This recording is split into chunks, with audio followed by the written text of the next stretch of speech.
Well, hello, everybody. Hello. As you can see, we are back, and not only back, but we are looking at you, kid. We're back. Welcome to Dice Soup. I am your host, our Jeremy Howard. As you can see, above and around me is this wonderful group of folk whom we've been playing together for a while. Hopefully you've been watching. If not, videos are on demand both here and on YouTube at youtube.com. It's upon the D20.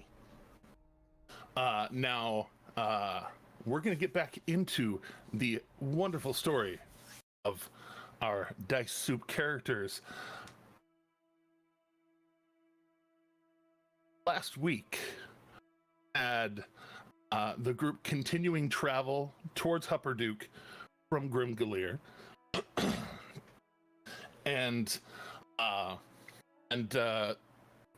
being, having a few good days of travel, suddenly noticing a stone circle with a small opening, and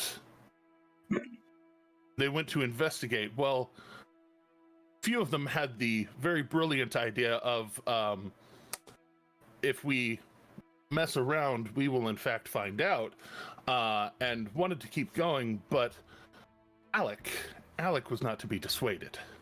Alec popped off very quietly, sneaking over, trying to get a better look, finally getting a better look. As he got a better look, seeing this odd dryad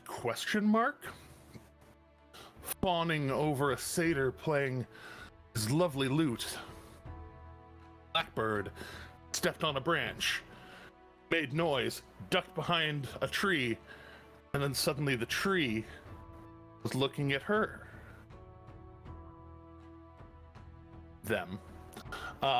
Looking at them, and in trying to parlay with this person leaning out of the tree, conflict ensued, as it sometimes does.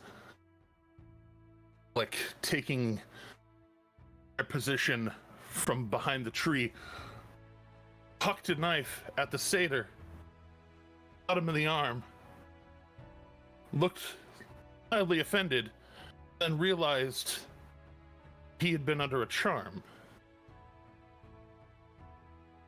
Took the knife out, charged right at the dryad, and joined the fray, changing the tide of battle from a 3-on-5 to a 2-on-6, and that's bad odds. That's bad odds. And as this dryad was determining, maybe, just maybe, she could wipe the ground with these mere mortals, Eredrin, ever vigilant, spiked her mind, took out a name, wielded it as well as he's wielded any sword, and scared her into running away. She did. She did.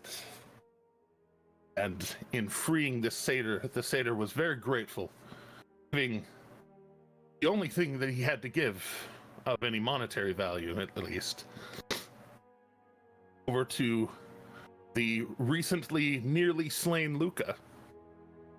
Lute, which now Luca has determined is magical, and somewhat helpful, which brings us right back around where we left off. The group finishing their day of travel, settling in for the night, having, if I remember correctly, the dice said that it would be another calm night, resting, relaxing, and most importantly, leveling up. So with this new day. Live it to you all.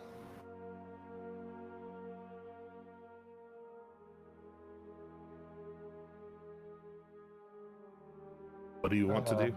I mean, Akira would tend to the animals early in the morning, and then they would begin their morning exercises, and not so much as manifesting the astral arms, but practicing the meditation that brings them forth, because I don't want to burn an astral arms if I don't have to. But just practicing the meditation, like pretty much for anyone who's seen The Last Dragon, Akira probably has a purple glow about themselves as they start focusing in and trying to master this new gift. Yeah. Kind of like reflecting the level up and everything. Whenever Alec wakes up and everything like that, he kind of thinks to himself that he's gonna kind of proceed forward with the practice that he wanted to do with himself previously. He was thinking that with the kunai and all kind of stuff, taking his new darts, silvered, and kind of practicing throwing them with more ease. And he's practicing getting his dart throwing down and making to where he can get it to where he can basically finding a nearby tree or something like that, and doing his best to kind of try and do a flip and then come over and throw the dart as effortlessly as possible and trying to get it as accurate as possible, essentially.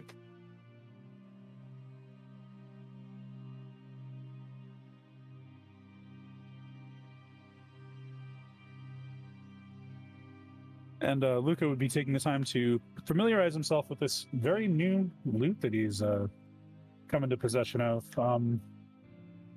Every once in a while, kind of nah, stop doing that when it starts to try to cast spells, because you don't want to use those early.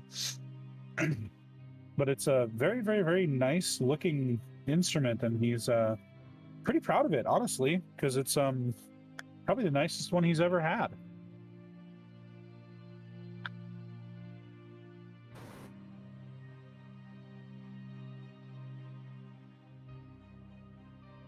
As I'm sure the rest of the party will probably be very sick of it very soon.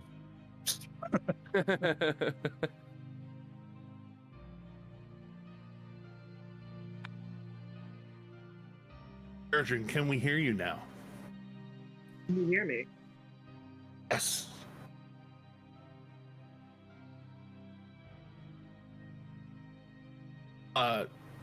Was there anything you wanted to be doing with your morning?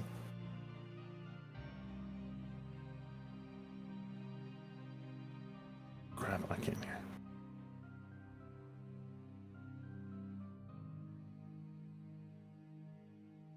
Wait. Here. Any more? Is it just me?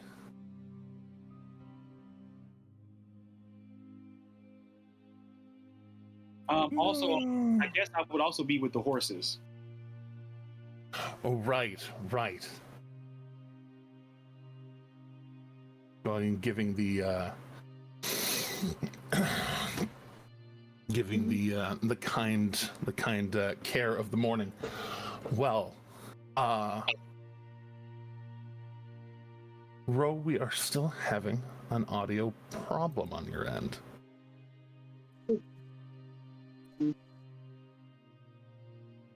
Seems like it's wanting to come through because I can see it reacting, but yeah, it's trying to catch it. Even though I'm normal. Wild. I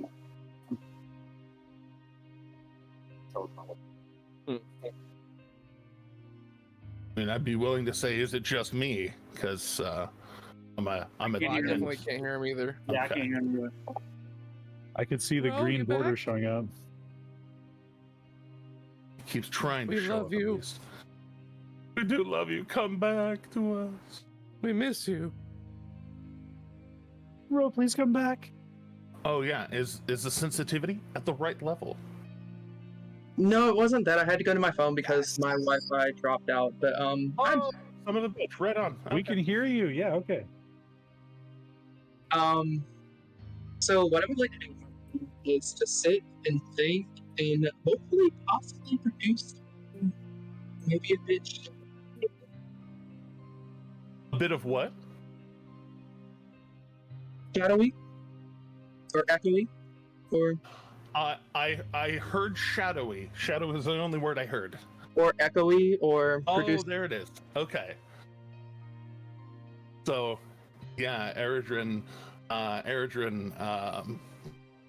practicing their own forms in the morning with their blades, suddenly looking as if their blade swing is multiplying. Like they swing and then swing again, and then swing and swing again, and then they turn and you all see them looking at a shadowy copy of themselves, almost like looking in a mirror but three-dimensional, and looking sideways, looking back, tipping the hat, and then it moves on its own a little bit and just kind of sheathes the blade and crosses its arms. Looks like it might be trying to talk, but there's no sound coming from it. Well, oh shit! Hey guys, look, I got a thing. What is that? That's a You good hear question. that in your mind, of course. I would respond back in my mind, of course. That is a good question. Alec is immediately going to come over and see you talking and not the echo. What's the echo doing as you're talking? Is it mimicking your movements, or is it just standing there? I think it's semi-mimicking them, but it looks almost like kind of in the way Ghost looked in Ant-Man and the Wasp.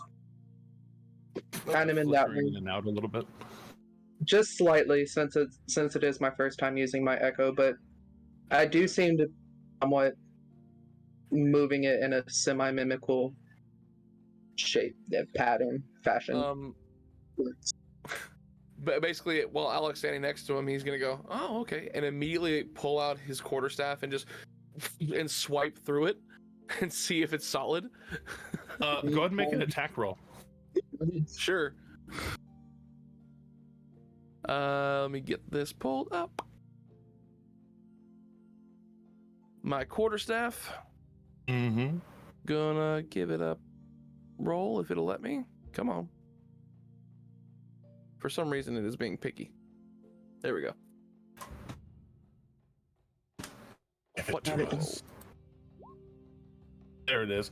Oh yeah, you go to swipe at it and just, and you hit it like right in the shoulder, and it looks like it like reaches up to be like, ow dude, but as it starts to reach up, it just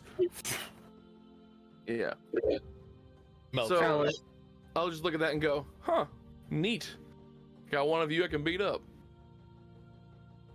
That took me an hour to figure out how to do, Alec.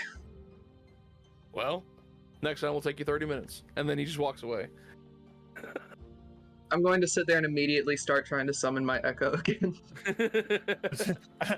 as you focus on it and Alec starts to turn to walk away, Alec, you turn and just bump into another one, another shadowy version, and it's actually just like standing there, just looking down at you, slightly disappointedly. And then I will turn around and look back at Eredrin and be like, "Hey, that one took you no time at all. I'm proud of you." As Alec turns around, can I teleport into my echo's location? Oh, absolutely! Like, so you switch places now. Okay. Yeah. You turn around to look back at them, and they've already just like as you're looking back, switch places. So you look back and you see a shadowy version back there. Yeah. Oh, and then I go turn around back to the other one. I'm like, that's pretty nifty. You're gonna keep doing it? Okay. Eventually, at this point, if you're gonna keep switching, what's gonna happen is he's gonna catch on and go, and he's gonna switch back, turn around to see the original you, Are you gonna switch back to where you're behind me again? I'm immediately gonna catch on to this, and I'm gonna take my bow staff and whip around trying to get the real you. Essentially, I'm gonna try and hit you with my bow staff. I'll have both of you just real quick. The most brief of initiatives. Hey man, healthy sparring. It happens sometimes. It can, yeah. If my... Come on, D&D Beyond. Hella. Please work for me, D&D Beyond. You got this. You got this. Luca, noticing this situation slowly growing in tension, is going to start strumming the Saturn, just like bringing up the sound. Akira is going to put their hand on their short sword, just waiting to see how this is going to play out. And for DM purposes, any hit that Nock makes successfully will not be an actual. He will not be hitting in a way to actually do damage. He'll be doing like a, I got close to you, and then at the last minute pulled my punch, and then just like where I knocked him in the neck just a little bit, just to go, ow, that hurt, that kind of thing. Essentially not even a 1 HP of damage. Incidentally rolled twice, so yeah. Go for the first one, because that was the first one I rolled, so please take that one. I mean, it's just an initiative, so I mean, honestly, yeah, well, exactly. But yeah, you start going for it, and like back forth, and then go to swing. You look trying to swing on the real one, and go ahead and just roll the roll number, not the one that also does the damage. I will try if it'll let me. I don't think it'll let me, but it will only let me do the one. I think D&D. Well, I think Beyond 20 may have updated or something like that. That's a 12, okay. So that's definitely not gonna hit. All right. So you throw the quarterstaff. Are you also gonna throw an arm? Oh yeah, for sure. Okay. Unarmed strike, baby. I'm gonna try and clock that jaw a little bit, not hurting him, but just kind of get that little like a here's looking at you, kid. A soft open. Oh no, you were too quick for me, sir.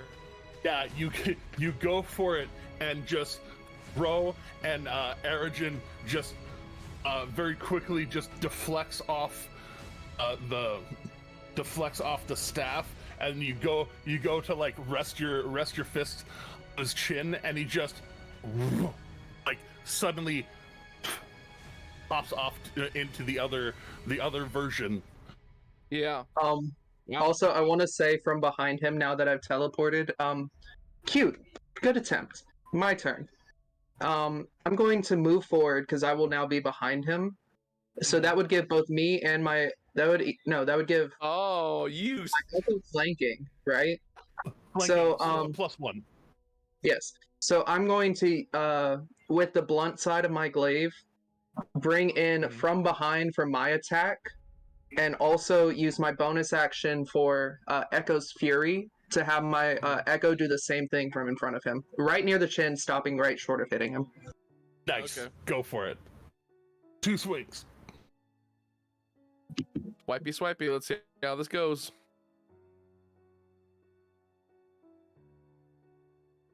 And we're doing it twice, baby. Let's see if the second roll goes. Oh yeah.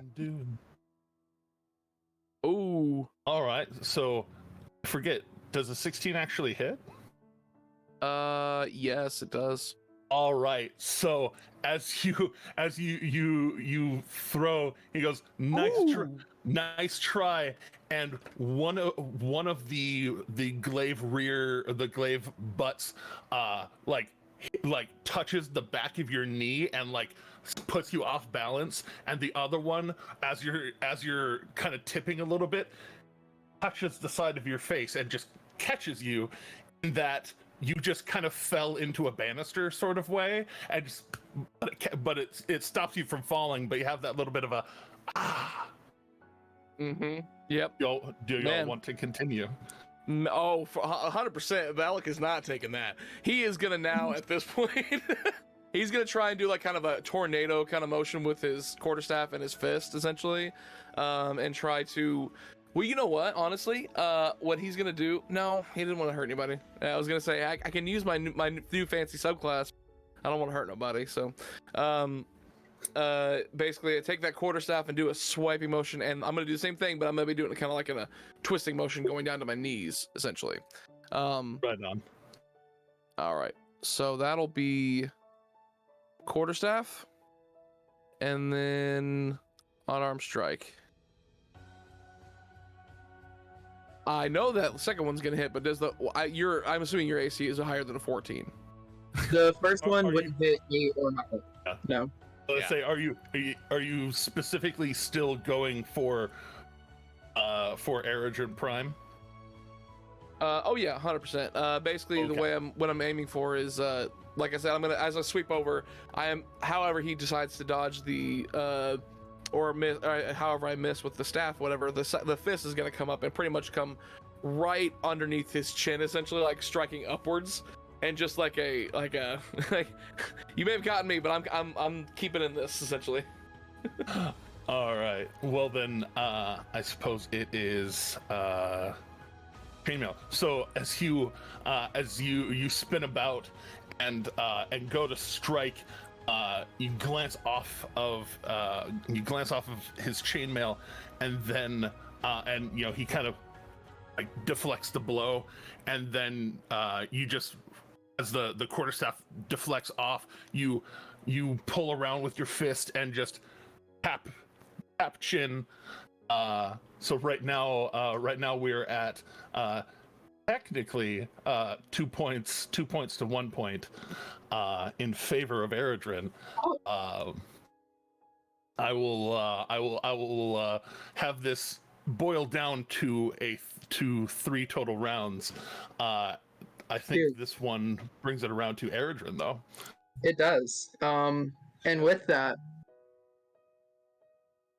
I mean, if it ain't broke, don't fix it. I'm going to take the pommel of my glaive and just use my attack and bonus attack both on... No, actually. What I would like to do is I would like to use my action to grapple Alec and use my Echo to pommel tap him with my bonus Echo's Fury.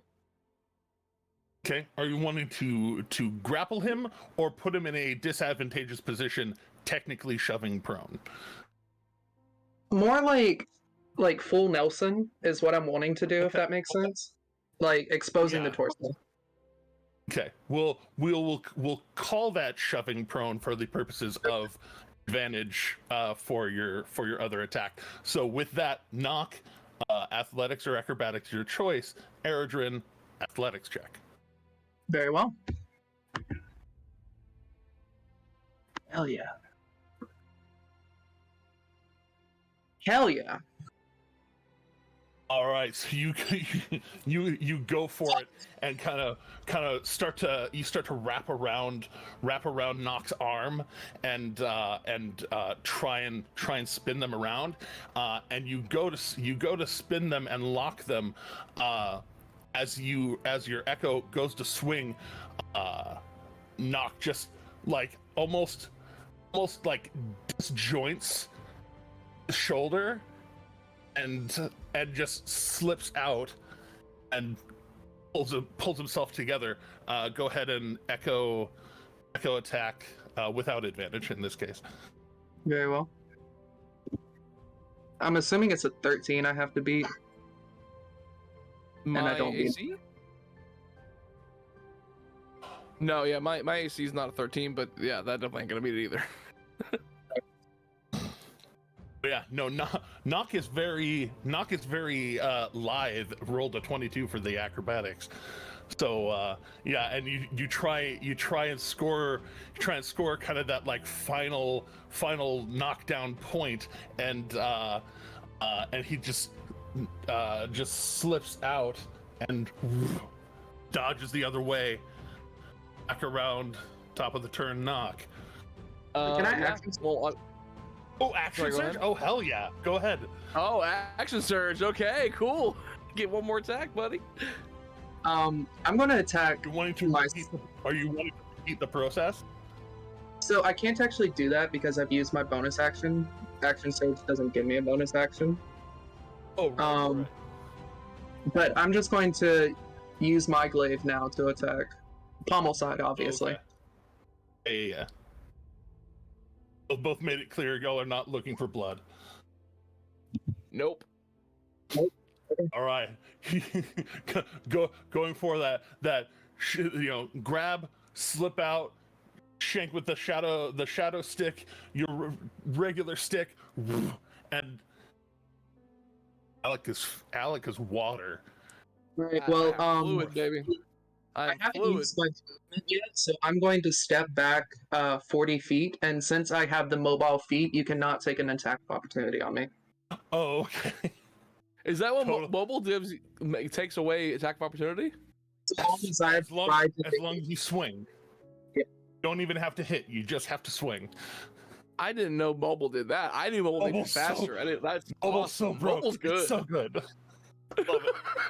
But yeah, so swings and then steps back, and as he steps back, the shadow self disappears because you ended your turn outside of 30 feet from your thing.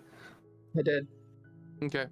Well, I'm just gonna use my full movement, which is 40 feet, and run on over to you, boy. And I'm gonna take my my quarterstaff. And you look at I don't have my kunai on you. On me, I'd be wrapping that chain around you now, boy. I've been trying to get them legs. It's a good attempt. I'm gonna take the quarterstaff and try, and what I'm gonna do is try and sweep your feet, see if that works real quick. 17 hit? A 17 does hit. Okay.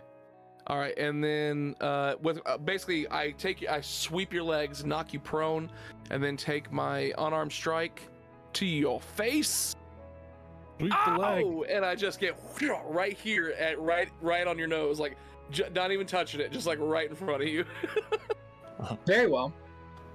All right, so that ties it up to it brings, I believe that brings Knock ahead now 3-2, and finishing off so the impromptu. round. I love it. Ergen basically have one more chance to even the score or overtake the score. Problem is, the only thing I can do is tie because I need my bonus action to bring my echo out. I guess I should tell you, or remind you, the extra attack that they can do, when it's actual attacking, it doesn't take a bonus action. It's just a limited resource that you can do when you take the attack action. Wait, hold on. Promise. I do know how this one works. I played one for about 6 months. Wait, so to clarify, can you swing once with yourself, swing once with your echo, and then use your bonus action to attack? No. If you have a bonus action to attack with, but any of your attacks can come from your echo, and when you take the attack action, your echo can also take an attack, a Constitution modifier number of times per day. Technically, right now we're sparring and not actually attacking. The limited resource of it is Constitution modifier number of times per day. Got it. So if I remember correctly, then I have one Fury attack left, if I remember correctly. Yeah, but again, that's if it's real combat. I'm not going to make that stipulation in a sparring battle that is not doing actual damage. I'm not going to ruin your whole day. All right. Well, I might as well just go for it. Am I? So you? Oh no, my sparring partner has disappeared. Oh no! Keep going. I'm going to Well, am I prone right now? Because he swept my legs. Oh yeah. He swept you, knocked you over, popped you in the chest. You can stand back up on your turn as you lay. All right, I'm going to spend half my movement to stand back up. Then bonus action, my echo right behind him, so I get the +1 from flanking. And I'm going to attack and bonus attack with that. All right. So as Eredrin stands back up, suddenly two of him stand back up again, throwing over you just a little because they lanky. I'm assuming a 17 and a 20 hits. I'm pretty sure 17 taps knock, right? Knock. That is correct. Okay, just double checking. So yeah, the both of them stand back up and go for your DeGraw. In perfect unison, standing on either side, they look like they're exact copies. Well, because they are. They come around with the glaive, and the first one connects right on the back of the neck, like right here, and then the me standing in front of him connects right here on the neck as well. Just little tap, just little sting. Okay. All right. Oh, as a show of dominance, both come in and rest, and then clap with a little bit of force, kind of little 1-inch punch with the stick.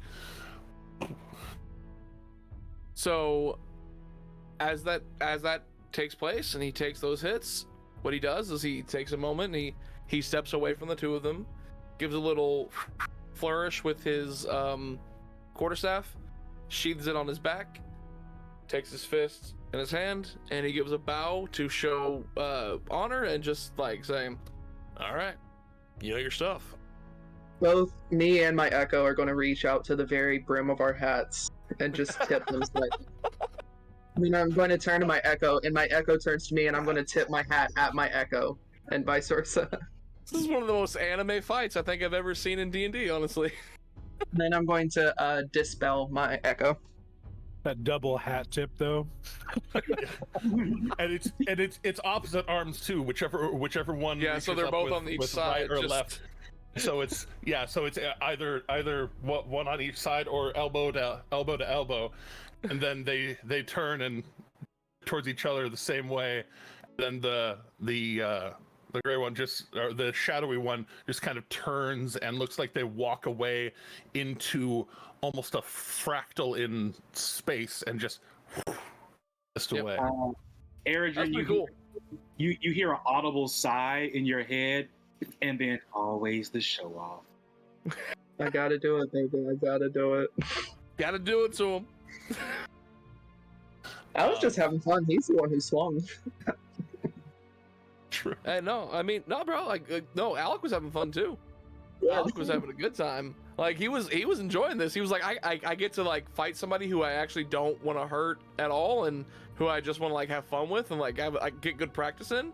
Yeah, it's been a while since he had somebody to spar with, honestly. So Yeah, you haven't just sparred in a minute. It's been And- In my head, I just hear Luca on the lute playing Gunpowder and Lead by Miranda Lambert.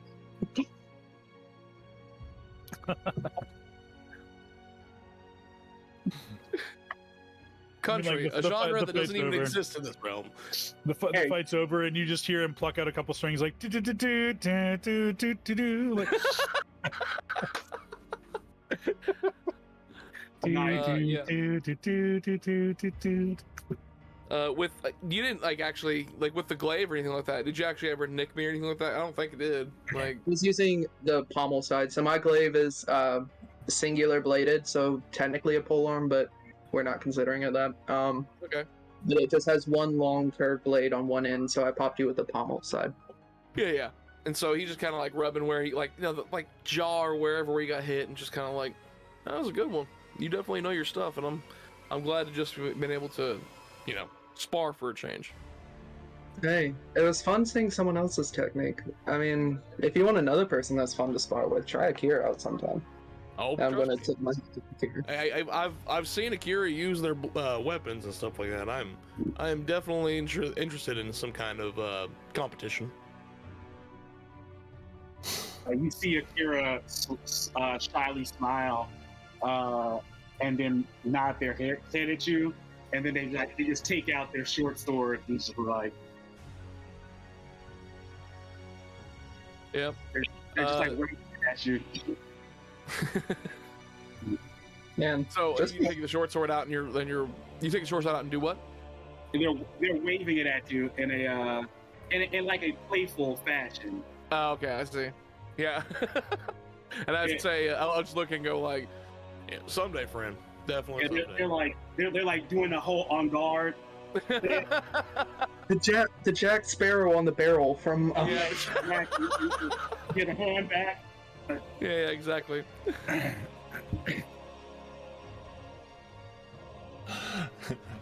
Alec nursing his bruises a little bit. Y'all can consider a short rest out of this one. You'll have breakfast, have some breakfast, get ready for heading on the road. And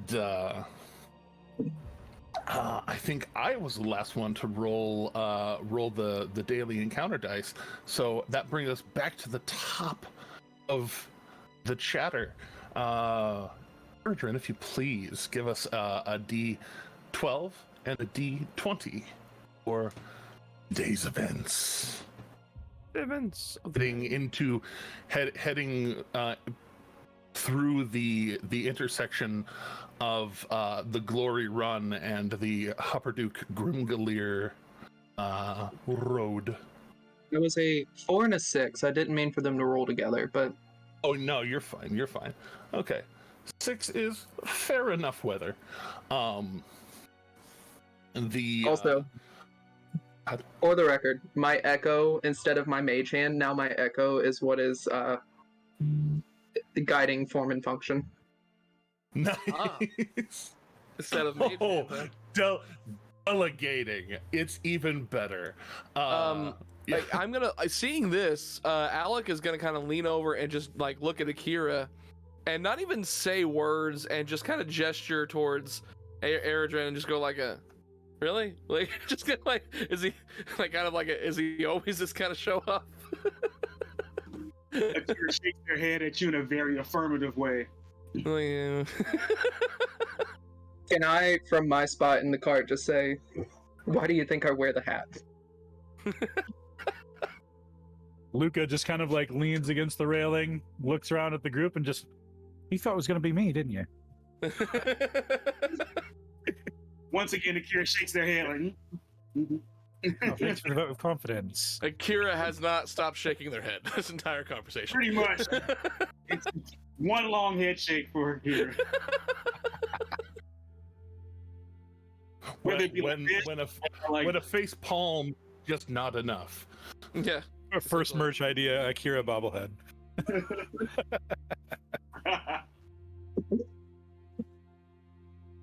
All right. So as you begin heading through, you get to this intersection of the roads, and whereas the first part of the thicket that y'all have been passing through has been primarily the right side, the north side of the road. Getting up to this intersection, there is a little bit of a clearing, about 100-foot wide between the part on the right side that has been well forested, and then you see the road actually going towards Hupperduke, looking like it's almost burrowed through the trees. This road kind of enclosed in almost a tunnel of wood. It's not thick, like absolutely, tree to tree, constant, but you can see how it's very obviously pretty well grown. Why perhaps it may have been called a thicket. Right there at that intersection, you see a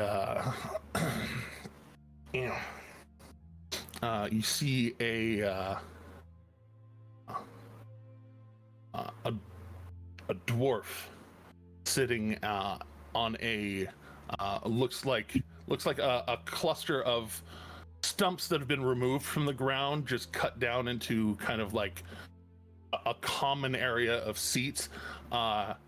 He's sitting there alone, just kind of whittling away on a piece of wood, almost like he might be forming a club out of a piece of tree. Just carving away. Sees a lot of y'all pulling up and gives a polite nod and just kind of keeps shaving away. Both of me nod back. There are twins on that cart. Yeah, his perceptiveness doesn't quite catch that they are precisely the same, at least.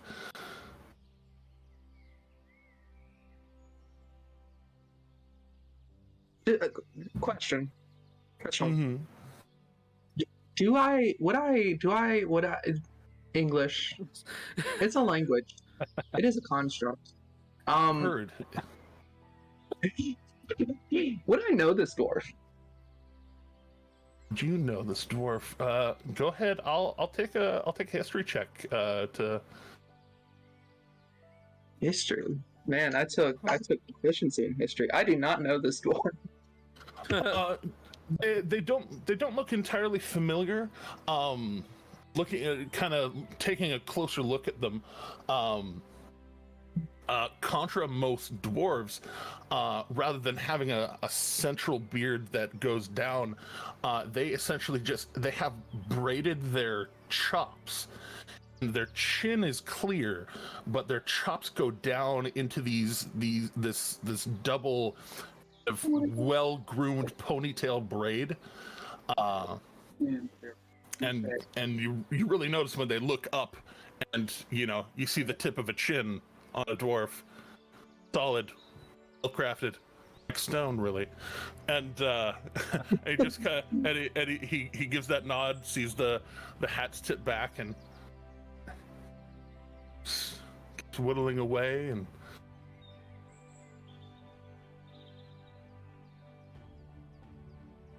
anything else y'all want to do with them before you keep going? Luca would lean out of the carriage and just, well met, sir. Seen anything interesting on the road these days? He actually like looks up, flips his blade around, and sticks it into the stump that he's sitting on, and sets the stick he's working on down, and stands up and brushes himself off for a second. Oh, you looking for information? Well, it depends on which way you're going. Heading Nogvarot way, Light Garden way, Popperduke way. That's the one. Can I can I make an insight real quick, because the whole looking for information, I was just asking if anything interesting had passed them on the road. Sure. So this guy kind of strikes me as a little bit strange. So is it okay if I roll an insight? Okay. Absolutely. Just trying to determine if this guy has some strange intentions, I suppose. I got a total of 11. You can tell just in you reaching out to him and truly talking to him rather than just tipping your hats. He has this speaking of Captain Jack Sparrow kind of stance. He's kind of spinning around in this almost car salesman-y charisma that he's trying to exude. This very like, hey, you actually want to talk? We're headed towards. Go ahead. Go ahead, Sean. Oh no, go ahead, Sean.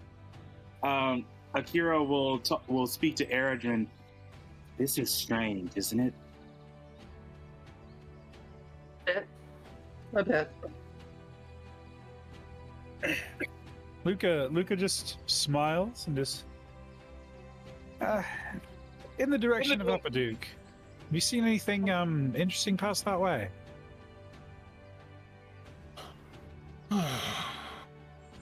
Seen a few things pass through. My brain's a little hazy. I would like to roll an insight to determine if he's lying. I'll give you passive. I mean, I know he's lying. You can see pretty well that he's kind of rubbing his fingers together, like he's expecting something. He's expecting something for his time. All right. But when he said that he saw something pass that way, that's what I'm looking to see if he's lying, because I have a ring of truth telling equipped. So, does that is that factoring into your insight score? well, if only because he specifically said that he saw some things pass that way. Oh, okay. Just that one specific Passively, spot. you would have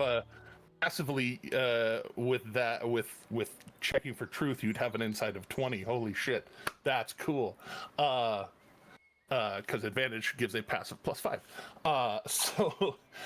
Seeing that, you can tell your ring doesn't make you uneased by his response. All right. As far as saying that he saw something.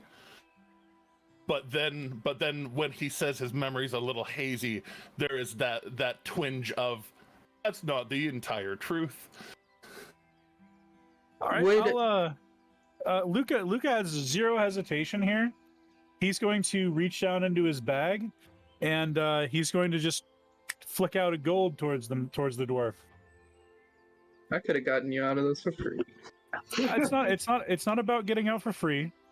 It's about paying your informants so that they're more willing to talk to you in the future. Well, that is true, but also, would respect of the stout folk work on this tour?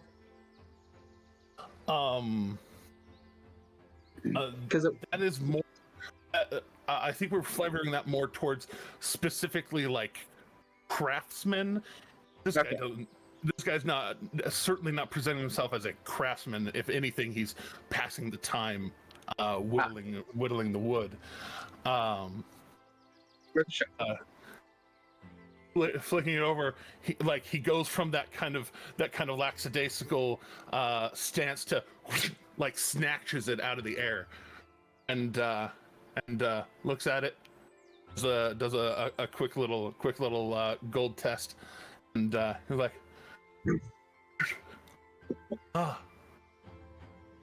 do speak common. Well,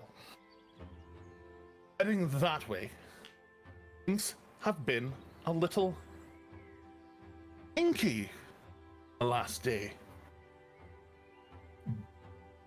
The trees have been moving, responding to something. Ground a little less defined than it was before. Not totally sure what it is, but I can tell you that the Fae are annoyed, and it doesn't have to be it doesn't have to be all the Fae. Just any of them that are of any influence. They get annoyed. I want to audibly chuckle when he says the Fae are annoyed. Oh, wow. Can't imagine what kind of fool would cross the Fae. Yeah, I wonder, Luca. I wonder. Can't imagine. It's mystery. Akira cowers down behind Erdrin at the mention of pissed off Faye. Careful. Walking through. They have an intention to catch you a trap. Might. It's easy to get lost when forest is angry. So, out of character, quick question. Do we know how long it would actually add to our journey if we were to go around the forest? That's a long way. Yeah, I know, but Long according- way. we pissed off a According fairy. to your, according to your map, to be fair, up or down, you're still going kind of through around the area of the thicket. So you have basically kind of the rest of the day. Yeah, you have about the rest of the day's worth of travel to get to either the north or the south end of you know, the thick of it. You get over But once you get past the southern way, if I remember well enough, is a little bit longer. So yeah, it'll take you about 80 miles rather than about 40, and being up and around. Northern side would put about 10 or so extra miles out of the way. And we're still not completely out of fate territory just by going around the forest. We're just not in the thick of it. Right. Indeed. So Honestly, yes, it could. You could go up and around, under and around, or straight through. All right. It is up to you. Well met, sir, and thank you very much for that. It's nice to know what we're looking forward to on the road ahead. Indeed. So you, you don't have any food for. He flicks the gold back around. Don't have any food for sale, do you? I will toss him the equivalent of 1 day's trail rations. Not expecting any payment for it. I'm just going to toss it to him. And you know, when you wave off the gold, he flicks it back around and it disappears in his hand, and then pulling out the little kind of wrapped thin linen pack and tossing it over to him. He catches it two-handedly, very enthusiastic. He's like, "Oh, well, thank you. Is it welcome. Scrouge today?" Being not knowing all the types of tricks and stuff there are, Akira is staring at the hand that made the coin disappear, kind of like real intently, like, how'd you do that? Like that kind of look on their face. Go ahead and perceive. Yeah, make a perception check. All right, one second. If it was just a mundane coin trick, I am launching myself through the window on the other side of the circle. It's behind your ear now. That's a 12. 12. He didn't make any magic. At least no outward normal signs of making magical things. It's been fun, you guys. But yeah, it just kind of spins between his fingers, and as he kind of closes his hand and opens it, it's gone.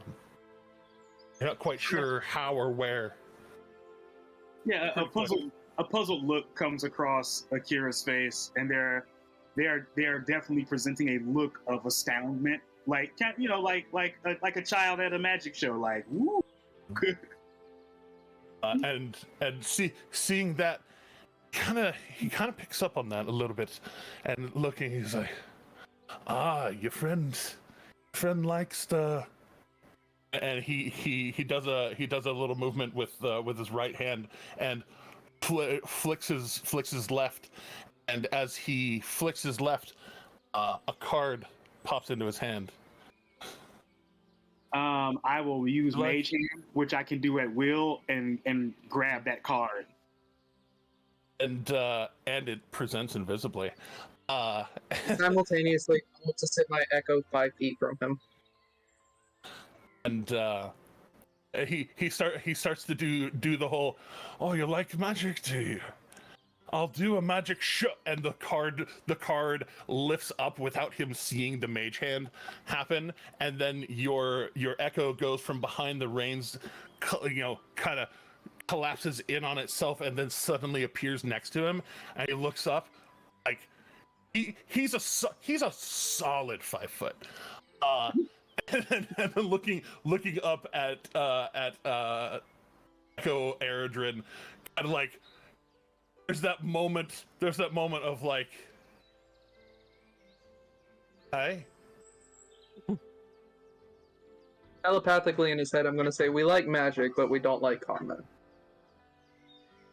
And like, he turns to look because he thinks somebody's whispering in his ear now. When he turns, come on, man. When he turns, Akira just waves like. Luca is going to say out loud, "No one ever said you were a con man."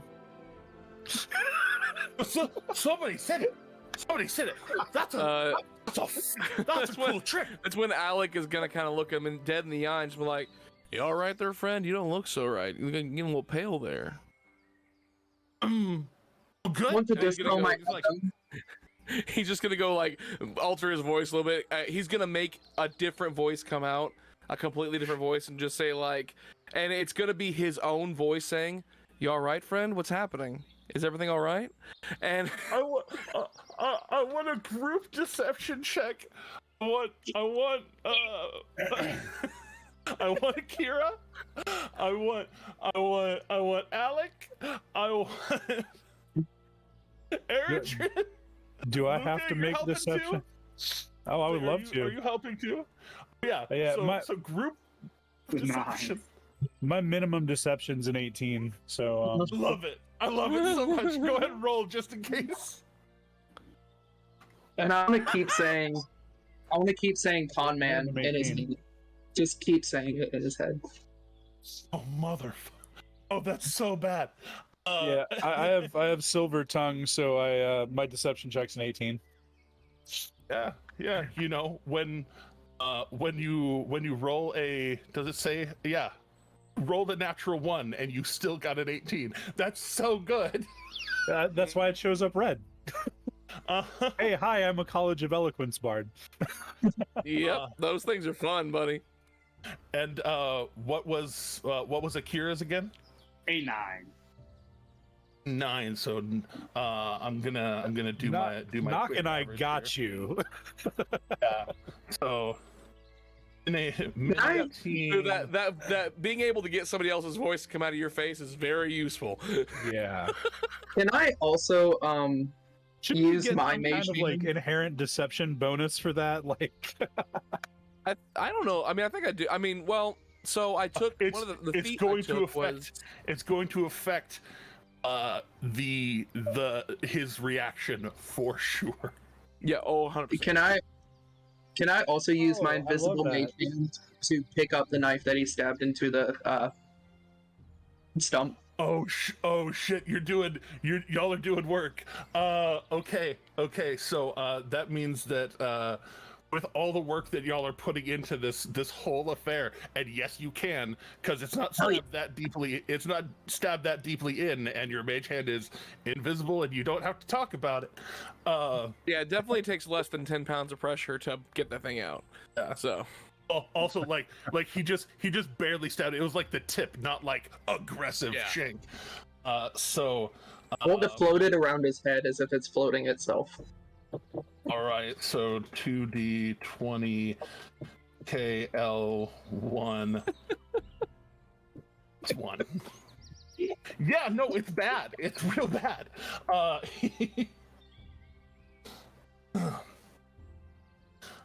Wait, somebody said sending me a €5 Xbox gift card. What am I doing with it? I don't know. I don't spend a lot of money on Xbox. Moving on. Sorry.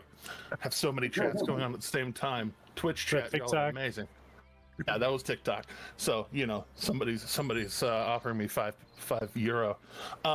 But yeah, so he's looking around, and like his cards floating away from his hand, and he goes to reach for it, and as he reaches for it, the blade starts floating up out of the stump. He's hearing con man in his head. He's hearing his voice come out of Alec's face, and he's just like,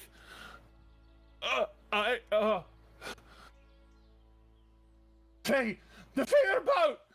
He grabs the What's your name? ration. Grabs What's the your ration, name? starts running. He starts running north. What's your name? I'm saying that for 60 feet as long as he can hear it telepathically. What's your name? Repeatedly. As he's running away, does he like leave stuff behind? Oh yeah, no, the knife that was in the stump and the card that's in the air, those are both fucking there. He's not touching them. He like. Well, I mean, like, did he have any belongings that was around that he may have left, like any kind of like personal stuff? Oh yeah, there's What about the club? There's a backpack against the stump. Oh, jeez. Alec is 100% jumping down and getting that backpack and just gonna start looking through it to see what's in it now for multiple reasons, but I will divulge that in a moment. I feel bad that we scared him off. That was not my intent. It was just to kind of like be as magic as he was. This was the... Well, that's the thing. You did a little thing, and you know, as the group did a big thing. Soup is what to do from time to time. It just tumbled into worse. Luca was legitimately reacting based on the information. This guy just, I'm not a con man, like out of nowhere, and Luca was like, no one said you were a con man. Exactly. It was in his head, like Luca didn't hear it. Yeah. No, accidental gaslighting, the best kind. Oops. The knife. Should we try to catch? Should we try to catch him and give him his effects back? So what do I find in the backpack? And he's sprinting comparatively fast as fuck. Like he's For a dwarf, basically triple dashing right now, and is in full retreat to the north. I mean, if we leave it there, you can come back for it. Because technically, I can echo sprint is what I like to call it, where I send my echo out as far as I can in front of me, then teleport to him. So do y'all want me to chase him?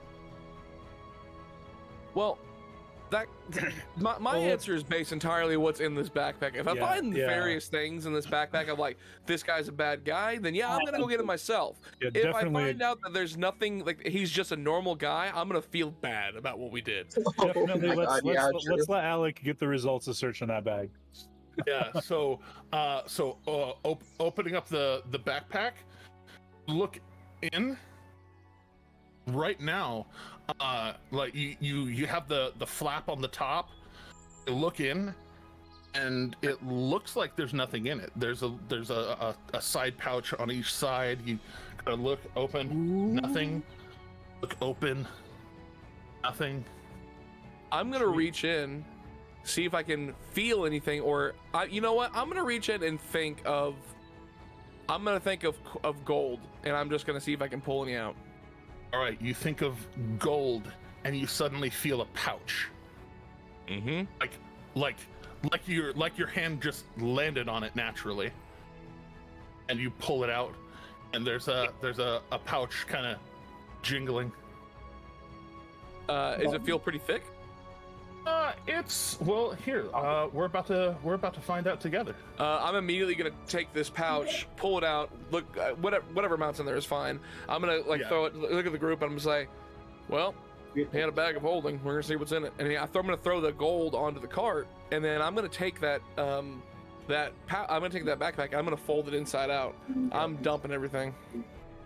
All right. So, give us a second.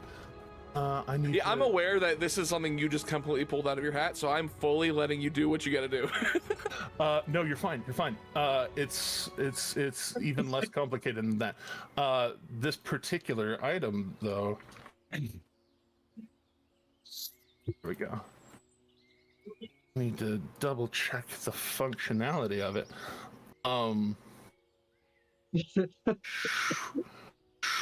Okay, so it does, like, it is a backpack. Most bags of holding that you've heard of are like just almost like a shoulder bag that open up. This is a full ass backpack, and as you go to invert the center part, you have to kind of like unstrap the bottom off of kind of the frame of this backpack. But as you do and you push it inside out, a cacophony of things pour out. About 40 wrapped up packages of various food, road rations. All of them.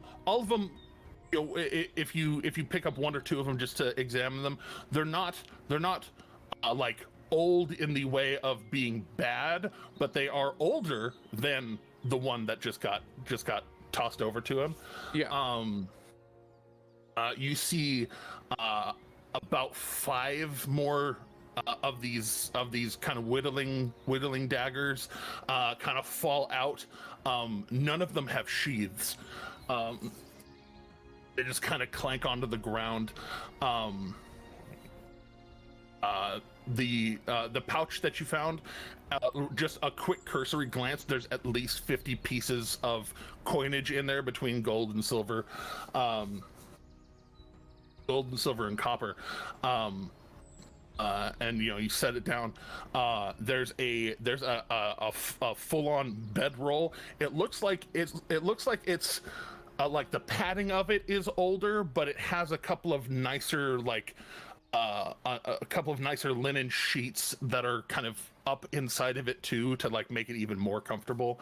A couple of loops of hempen rope, just coiled, well taken care of. And yeah, I think that's it. Inverting the main pouch out. Mm-hmm. You said there were side pockets too, right? There are side pockets. I'm also going to try and invert those if I can. All right. Luca is going to hop out of the cart and walk over, and I'm just going to have him. Well, no, you threw the bag of coins up into the cart, so Luca is just going to kind of open it and count the coins while he's doing that. Is there any silver? I'll let you know once I'm done. There is a bit as you're separating them out. Flipping the left pocket out. A crystal that looks like it's hollow, but like in the way that it's like this big, but it's not heavy like a rock. It like a kid's baseball size, but it's not as heavy as that. It's hollow and it's kind of elongated, almost like it was a smaller crystal that exploded out a bit, and you see a few lights twinkling on the inside of it, of the left pocket. And it seems like that when you invert it, that's the only thing that falls out.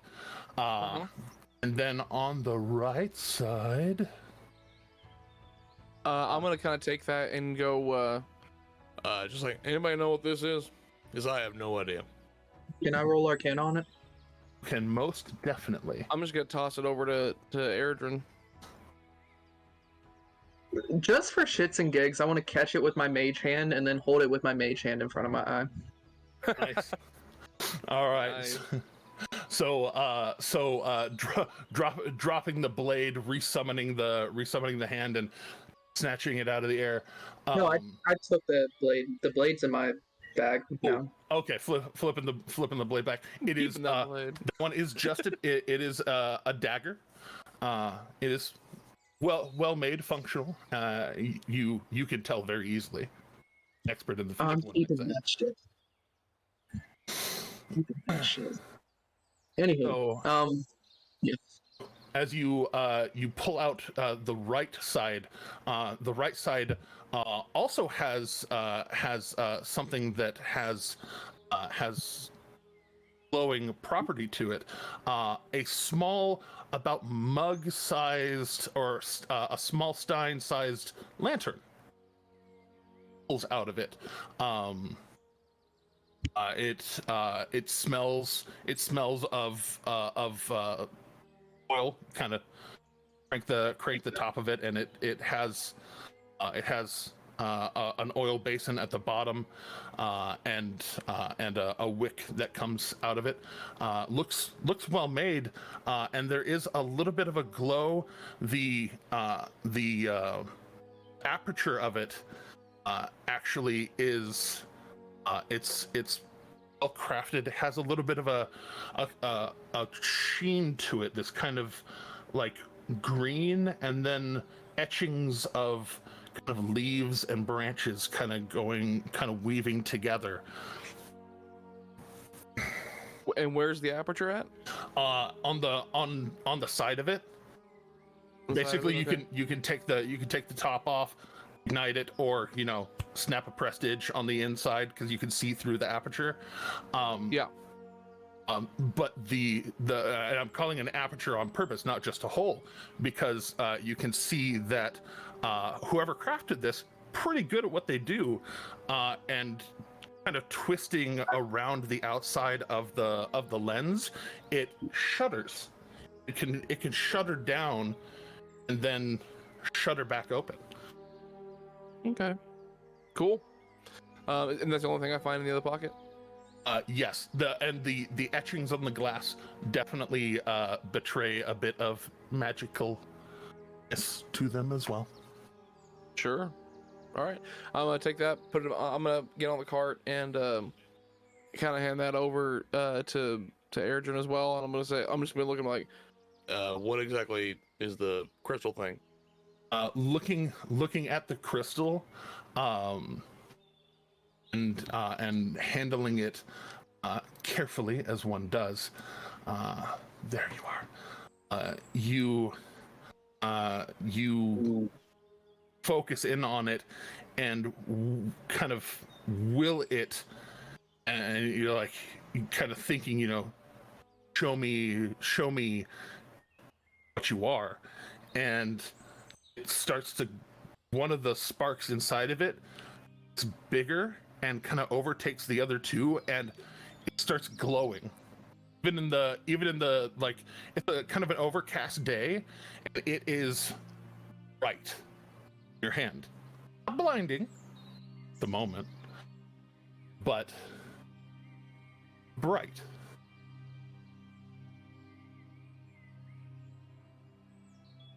It's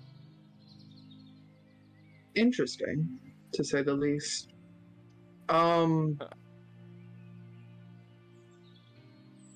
This crystal's unique, and I'm going to kind of have my mage hand kind of spinning, moving around it, all that jazz. You can tell kind of at the oblongness of it, while the first one gets bright and kind of focuses on the center, one of the beads goes up to the top, and you can see it kind of like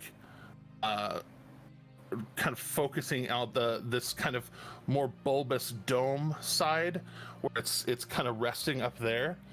And then the bottom one goes down to the bottom, where it kind of goes into a almost conical point, not quite sharp, but cone shaped, and other bead kind of goes down there while it's active, and instead of kind of floating amorphously in the middle, almost like each of those beads is ready for some sort of function.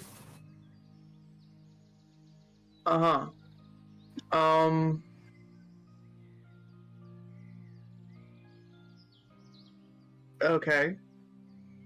It seems to do something, Alec. Seems to do something. Don't quite know what yet. Oh, okay. Can I try to will it to do something. Do you want to focus on the pointed side or the wider side? I want to do the pointed side, and if I still can, do the weighted side immediately thereafter. Okay. So with the pointed side, what do you point it at anything in particular? I'm going to point it at the stump where the guy was sitting. Okay. As you point it there, there's a little spark on the inside of it that kind of that flutters, and it that little bead at the point suddenly brightens and turns into a sharp beam of light. And as it fires, it hits, and it looks like if it were truly hotter, it warms in your hand but doesn't burn, and it kind of looks like it cuts across the top, leaves just the teeniest bit of singe, but not quite enough to actually, like, if you dust it, it kind of almost cleans itself off. But it looks like it would hurt something that perhaps had eyes. He did that to them. Then are you particularly careful with the other side, the wider side? Yes, I'm going to stop trying to blind the stump. And I'm going to flip it around and point the widened end at the stump and see if I can will it to do something. All right, everybody else present, just roll me a D100. Oh shit! Oh, wow. All of us? Yeah. That's wow. Okay. Oh, these rolls, peoples. Oh. I rolled a 90. Rolled a 90. Okay, Akira is out of the way.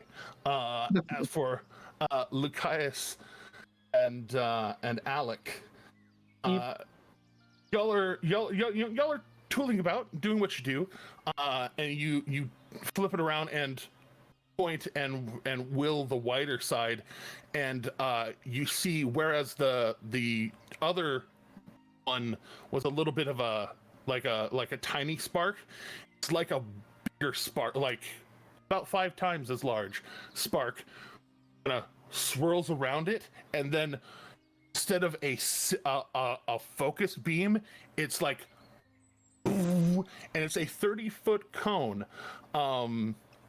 If you would be so kind, Lucius and Alec, go ahead and make Constitution saving throws. Nice. Okay. Ooh. I'm immediately saying I'm sorry. Just as soon as the cone. I'm sorry. Oh gosh. Oh yes. Friendly Well, fire shit. all day. You both Friendly poop your fire pants all day long. Yes. No. It's not command single word poop. No. Our word poop. That's been used in a game before. You know who you are. It was amazing. Okay, so I'm sorry. Someone used power word poop. That's amazing. I've used power word poop before. it's so good. It's so good. One of my Cast players it on in my life myself. game. Indeed. Hey, constipation's a bitch, you know. I was gonna say I passed that con save one time, but it wasn't pleasant. So as this light flares up, and rather than a narrow beam, it turns into this wide 30-foot cone of flashlight. The both of you become blinded, just whoa, and just everything goes white. You kind of look around. It's that you realize that that gem has a little bit of power. Now that you have discovered all of the bits of it, please label yourself a gem of brightness, and take off a total of 13 charges off of it. Not that you used 13 charges, but it had some of its charges used already. Okay. Akira, after the flash, is going to message Eridrin and like, what in the world is that? A very interesting flashlight. How doth Akira will I... also try and help our blinded comrades sit down safely until their vision clears. Yes, Yeah, I'm Alec, helping as well, and my echo is helping. yeah, basically Alec is just sitting over there and he's just like, what the hell? He's just kind of like, I don't like this. I don't like this Could at you- all. Could you do me a favor and like never do that again? Please. Please. Oh. I lost count. I think I forgot the third grade. And When I'm no longer blinded, I'll resume counting the coins. it takes about a minute. You for can count them by feel. Yeah, for I don't trust for it. it to fully clear. It takes about a minute. I'm not going to have y'all roll saving throws over and over again in combat. That would be necessary, but eventually it starts to clear, and then fully all the little spots go away. As their vision comes back, can my face be in front of one of them and my echo's face be in front of the other? Like, are you okay? Are you okay? Like holding shoulders. The echo, no sound comes from the echo, but it'll mouth along with what you're saying. Just so, wait, which one do I get?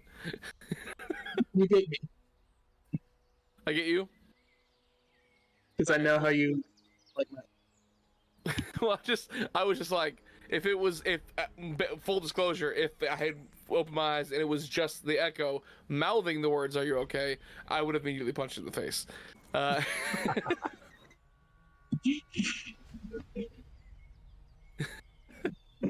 Akira is just gonna like casually rub Lucas's back while their vision returns, just kind of like just kind of helping them, soothing the loss of vision in whatever nonverbal way they can. Thanks, Akira. So Luca doesn't get anything. Luca gets mouthed words and a non-verbal back rub. the back rub is significantly more comforting than the non-verbal echo. Essentially. He will look at the non-verbal echo with the blankest of expressions, and then reach down and pick up the bag and count the coins. I'm gonna teleport to Luca before I go away and say, "Are you okay?" Just reel me for a second, then back away. Luca recoils back in surprise. Just whoa! Oh, yes. I'll be all right. Actually, Akira also kind of like jumps at that. It's you like all of a sudden like bamfing over, like oh. So Akira also kind of jumps to the side. It's just a jump to the left. Ah. Okay, cool.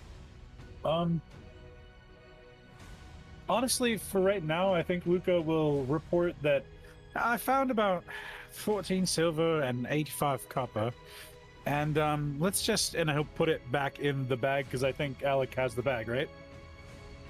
Yeah, I had the bag. Yeah. I'll just put it in the bag. Say keeping for later. Yeah. Wait, Alec, did you hand me that oil thing, right? I did. I put it. Well, I at least put it in front of you while you had the crystal thing. Okay. Supreme Sorcerer Pizza. Would I be able to Arcana the You may oil? most certainly try. Gracias. Ah, not bad. Not bad. There it goes. Okay. Also, history check, retroactive to something else. Very well. Is that for anyone that has history or just specifically Aridin? Specifically Eridrin. All right, cool. So So good enough, in fact. Possibility of failure, but with the brief knowledge that you have of the Fae, the the superficial knowledge of things like names have power and don't give them your name, and all the things that you have exercised. In looking at it, you see the etchings on the glass area look Fae, and the construction of it, solid, nice, the fanciness of it. This is essentially a hooded lantern for the sake of hooded, but it is a lantern of revealing. If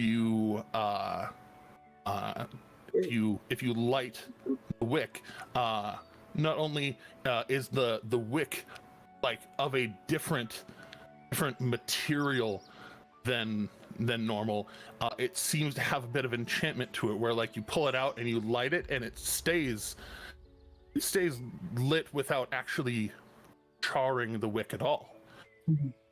And it's burning slow and still bright. It'll burn for about 6 hours, a single pint of oil, and shed light like a normal lantern. But if you kind of put two and two together, light shining through that aperture specifically will reveal in bright light the presence of a Fae. I would like to. I'm going to turn to the group and I'm going to say, well, this would have been freaking useful yesterday. And I'm going to say, this should identify Fae creatures. Sounds like it'd be more useful today. Very true. Very true. I mean, we've been told that there's Fae possibly along this road, and if they're mad, can't imagine why they'd be mad. I think can't imagine. Can't imagine. To be fair, yesterday when we met that other person, I mean, it's kind of obvious they're Fae, so. Very true, but I feel like we didn't really need the lantern for that. Yeah, but the lantern could tell us if they're nearby as we travel down the road. Very true.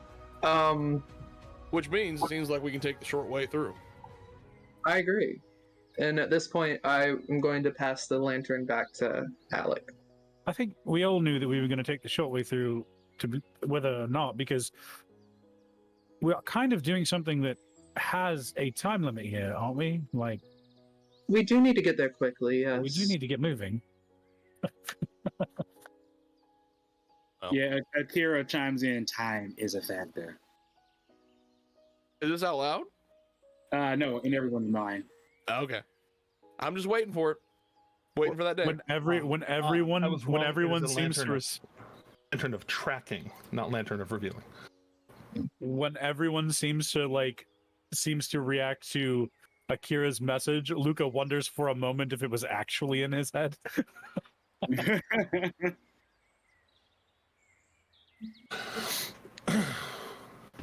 we go.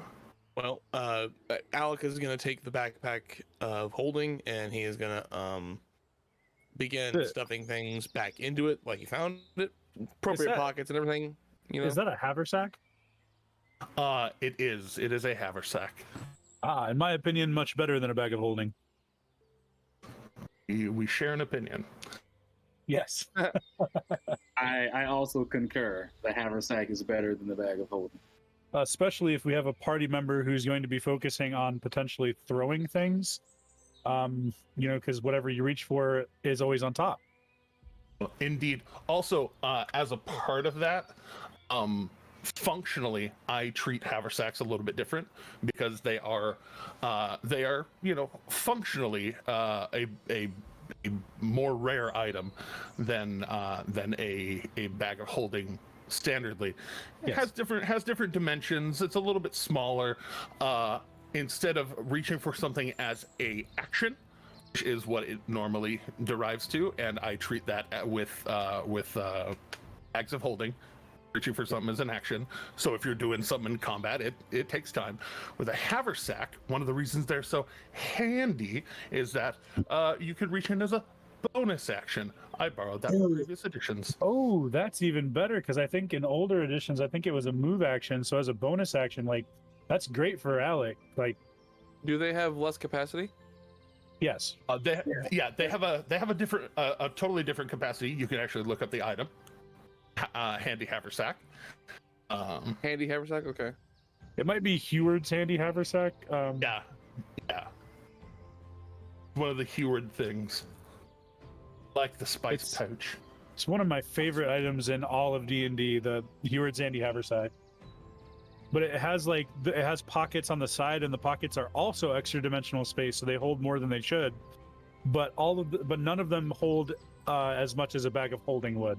Even the main pocket's still smaller than a bag of holding.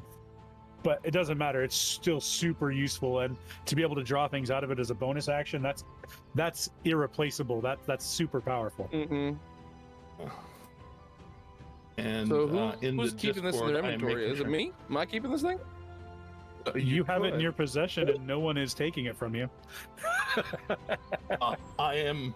Fair enough. I am also dropping into our Discord a lovely link for the Dice Soup, a NPC tracker, a quest tracker, and one of the tabs on it is now a handy haversack. So you could actually, y'all can have like a public place to, or public to us, place to track group loot and Awesome. and all of that. So. Nice. Oh. I will have to perhaps Y'all can- do some editing in this. So at this point, I'm going to turn to the group and say, so are we chasing the man or are we keeping going?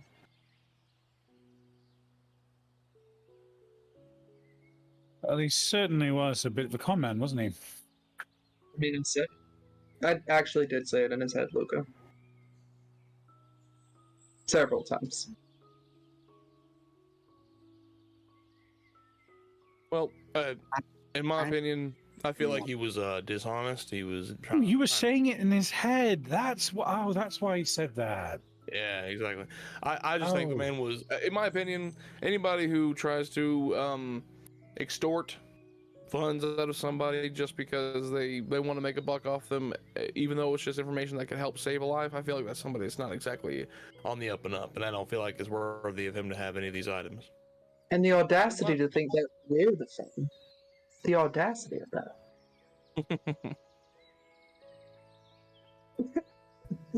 I mean, you can leave his bedroll. Yeah. And leave the club too. And the rations. Yeah, maybe a couple of rations. Well, yeah, maybe not all the rations, but and so There was yeah, there was like a what lot I'll of do the is rations. I'll take the. Yeah, I will take a bedroll, Okay. and I will. How many rations were there? You said 40. Leave him the oldest of them. Yeah, I'm gonna. Well, obviously pick the oldest, but I'm gonna leave probably half of the. Well, I'm down Wait, with that. I'm Half's only- good. I have one Oh. day's rations in my I'm gonna leave backpack. 10 of the rations in there with him, and then I'll keep 30 because I would also 10 like for- to. So I would like to donate my personal rations because I'm assuming they've been in my book bag forever. They're like old wrap granola bars and shit. You can even leave him Well, your old backpack so that he has something to carry it in. I mean, Oh, no. I like my bag. Twitch.tv/RJeremyHoward. All right, so I heard leaving 10 rations, taking all 5 daggers, well, 4 out of the bag and the one Oh, those- that Eridrin. the non-magical ones mean nothing to us. We don't really need them. We could leave them for him.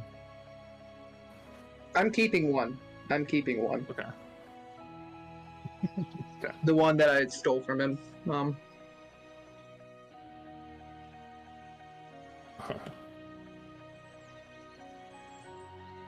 Making sure we're keeping track of what you're taking and what you're leaving. And I think that was most everything. Oh, and y'all can decide who has the lantern of tracking and who has the it's a word, the gem of brightness. Y'all can decide who has those. Alec has the 14 silver pieces and 85 copper pieces. I put them in the haversack, so you've actually got those. Sure. Um, So you can add them to your current money. I'll say Well, there is actually a function now on D&D Beyond that they are experimenting with that you can have different amounts of money in different containers. That's really handy for those who don't want to have all of their money stolen if a particular pouch gets snipped off their belt or what have you. Oof. I was gonna say, would the gold be better to keep in the bag itself and then keep the smaller pieces on people individually, or would that be more like a like instead of having it all in the same place, obviously? But well, I guess I don't know. I guess probably keep the valuable, like the most valuable piece out of the most valuable item we have, I guess. immediately, I'm chiming in and saying, "Can I please have the silver?" Oh, right. I would have. I'm sorry. Eredrin specifically was interested in the silver, so yeah, I would give Eredrin the 14 silver then. Sorry about that. Okay. Yeah. So he's got I got the 80 some copper or whatever it is 85 copper pieces. in the bag. Okay, cool. As I understood it, last I checked, I was holding the gem and I just handed the lantern back to Alec. Yeah, I Is put that it how back in the pocket that it was in, and if you had given me the crystal, I would have put it back in the same pocket I got it from, essentially. Oh, okay. I give you the crystal as well. Sure. Okay. And with that, I'm putting my echo back at the reins. I suppose the real question is over, under, or through? Oh, through. I thought we were going through. All right, just making sure before I don't want to make any assumptions. Shouldn't we have the lantern alpha? Since we're going in through the forest to make that way we know when the Fae are nearby. Very true. That would be smart. Let's do it. All right. Okay. That is it does take a pint of oil per 6 hours that it's on. Y'all have about if all goes according to plan, 2 days going through the forest. Should we do it now or should we do it tonight on watch? Since we'll be in the thicket tonight. Maybe later the better, but I think we should not. I think some of our trip, some of our movement, we should definitely have it. But I think. Well, then should we do it more as, like, not light it until we get to the last, maybe, say, hour or two of riding? Yeah, I think that's a good idea. So we can get into the thicket some? Because, hags are Fae, and hags come out at night. I'm fully aware. So, looking at the lantern, As you've seen, hags come out at all hours. Looking at the lantern, looking at the gem and everything, Alec is kind of curious. Does the gem at all fit in any way fit into the aperture? The gem is it's blown up to again about baseball size. The small stein, if you try and shove it in there right now, it's a little bit too big. Mm-hmm. Okay. Just curious, seeing if I could make some kind of monstrosity. Right. We blind all Fae within 300 feet of us. That's kind of where my thought was going. I was like, jam it in there, and all of a sudden it's like, hey, any Fae in the area? Guess what? Guess what, bitch? Like, we could telltale heart them. Putting a gem of brightness in that kind of lantern seems like a perfectly reasonable thing to do. We could telltale heart them, you guys. Oh my gosh. I mean, you just cask of Amontillado that guy, so yeah, totally fair. All right, now that you're going into into the More thicket. Raven. Into the thick of it. Into the Into the thicket of thicket it. of it. Gosh, we all spend too much time on TikTok. Duh. Follow these fellows on TikTok. But Please do. I just hit 1600. oh yes. I just got under 1500 because I deleted a bunch of bots, and more have come. But C'est la vie. I try to keep up with it, but I see that your Echo is driving. Yes. But your Echo cannot execute too much more complex of actions without your very particular focus. So suppose the question then becomes, they'll just want to well, as you go in, you notice that the road looks like it comes and goes from time to time, like the tunnel of it, the pathway, as far as you can tell, keeps going, but sometimes there's parts where, like, the worn road fades, and then you walk a little bit, like, oh, there it is, and you catch up to it. The road's a little less defined going into the thicket, at least right now. Want to just rely on passive understanding, or do you want to really focus? I would like to still use my Echo to drive. Would anybody else like to, assist in some way? Personally, I would like to have my Echo driving, but focusing on it just to work with my Echo some, since it's fairly new to Hadron. But whatever anyone else wants to do, it doesn't matter to me. Oh, I don't drive. I mean, my animal handling is not exactly proficient by any means, but I feel that. Keeping eyes out for the path. If you need help, I am at least half proficient in everything. I have plus three animal handling. Oh, I've got a plus 2. Huh?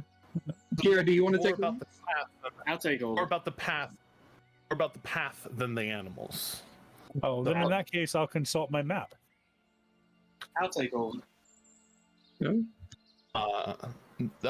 map, as you can see it, it has a fairly definite entrance into the thick of the thicket, a fairly defined exit on the far side, but the exact path through the middle is not demarcated. So this calls for a group survival. Somebody beat me to it. roll some survival, baby? Let's get a pile of survivals. pile of survivals. Heroes roll dice. Hell yeah. Roll, guys. Nope. Love it.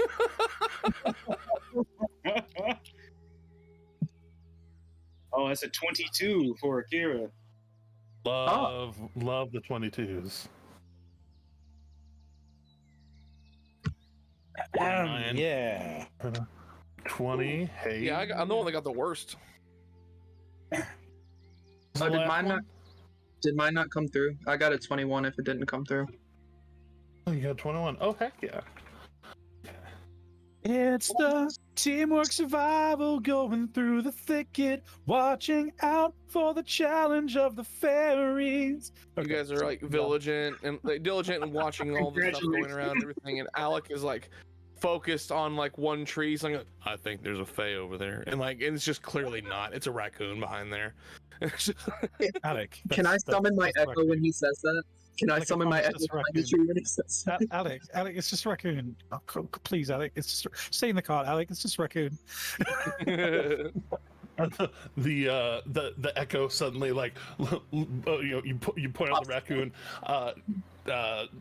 Erdred switches places, takes the reins, and sends the resummons the echo over by there, and it kind of rifles through, and you see the little raccoon kind of pop out and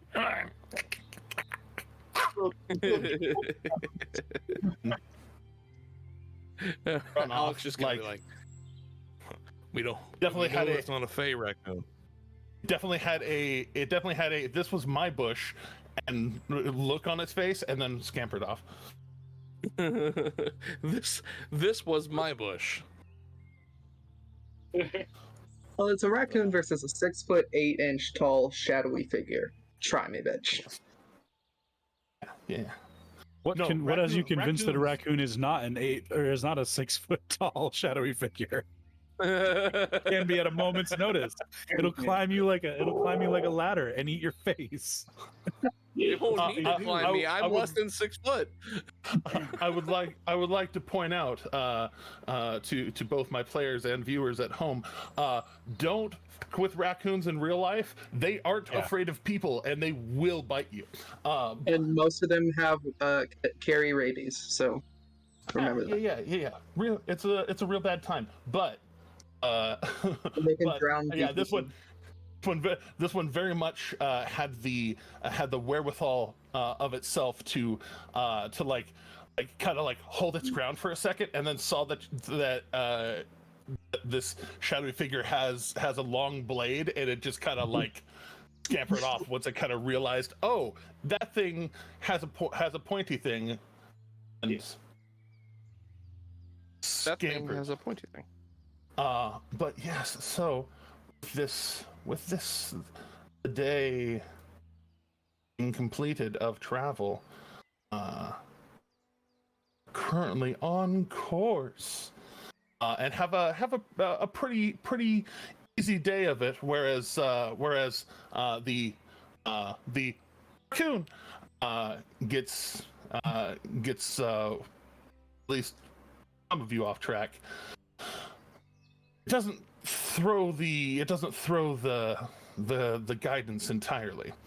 You're able to get to a spot that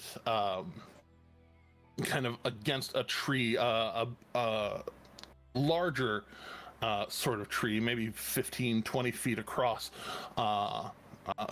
grown up. It has a little bit of a protected spot where you could camp out, lean, make a fire.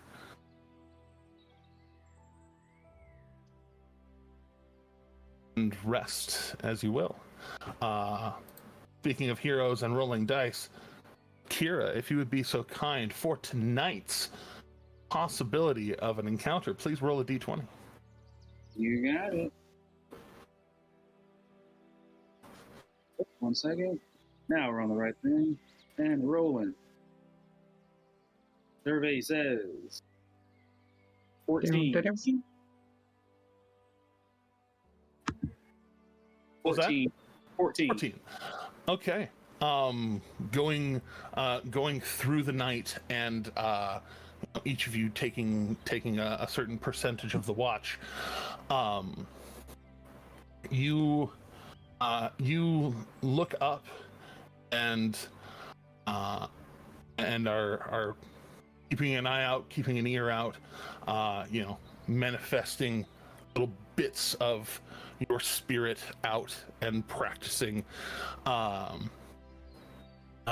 You actually notice a little almost firefly light flicker to the side, and you see a small lad with wings just kind of settle in, and the brightness kind of dims down a little bit. You can still see a little bit of reflection, like there's light in the area reflecting off of the wings, but the wings themselves are giving off the light. And this little quad dragonfly wings dropping, pulling in. Looks unarmed and just kind of like perches, just kind of is looking around, not particularly stealthy with its bright little wings, but it's looking around, maybe a foot tall. Makes eye contact with you. I start using my telepathy to tell everyone what I'm seeing.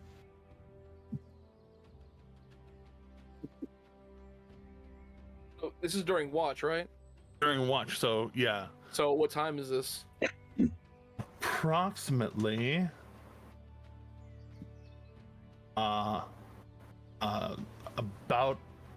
2 hours after sundown and settling in. Probably like 9 o'clock or something like that. Yeah, like 9-10 o'clock. Okay. Yeah, I'm telling everyone what I see. Though. I'm using my telepathy to alert everyone, telling them about the glowing winged figure. Alec will 100% just like as stealthily as he can get up and get next to Akira without trying to make any noise, essentially. Eredrin, without getting up, is summoning his echo next to Akira. Cheater. The echo appears in whatever state of undress that you are in your bedroll. Oh, no. Dude. No, I sleep in my trench coat, in my armor, the whole 9 yards. Okay. The hat is kind of sitting forward on the Echo's face because of how it's sitting on my You face. sleep in your armor? Oops, you don't? How do you not suffer exhaustion from that? It's like a big 50, Yeah, it's a 50-pound bug. it's a weighted blanket. No, no. It doesn't provide exhaustion. It just you are slower to recover hit dice when you. Nanever mind, I took my armor off, but I kept my trench coat on. Luca just asks, "You wear armor?" Stretch. Nailed it. Rip, son. Luca doesn't wear armor. Rip in peace. Yeah, well, neither. Yeah, I started saying neither does Alec, and I'm pretty sure Kira doesn't either. Akira, Did you say rip in peace? Akira does Yeah, not. rip in peace. Yeah, You've never heard anyone say that? rip in peace, bro. Rip Rooney, Daddy-o. Not what I have heard. Yes. So as each of you are awakened a little bit by the speech into your head in various degrees, and some of you sitting up, some of you manifesting. When the shadow manifests and sits up, it like tucks in a little bit. It looks, it's just kind of looking up and forward. And if you speak Sylvan by chance? Damn. Hey, Sylvan. Sylvan. Hold on, let me check. I might. No. Is Sylvan? Is there a language being spoken around us that we do not understand? Yes, it starts to talk, and you can tell from context that it's inquisitive. I'm going to just cast comprehend languages. Well, because I was gonna reach out, because if it's within 30 feet, I don't have to speak its language to be able to talk to it. Okay, so a way to understand and a way to project. So Yeah, because I can't talk back. I can only understand. So that still is going to be super helpful. As it starts to speak and you focus in, conjuring the comprehend languages. Go ahead and use that spell slot. Yep. It goes from this kind of to passing through the wood.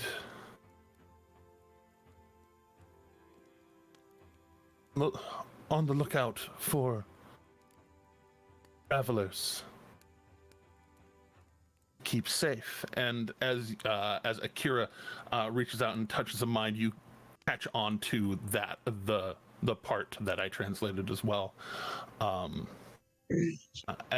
it's not protecting its thoughts at the moment, as you make that connection to it. Akira's going to nervously look over at Eredrin, looking for like confirmation that it's okay to talk to it. And while you're doing that, Luca will be starting to quietly translate what's being said. Just repeating exactly what she's saying. Eredrin himself is going to sit up and reach a hand towards his armor and just telepathically say to Akira, be cautious. We are travelers. And it seems that you said you were looking to protect.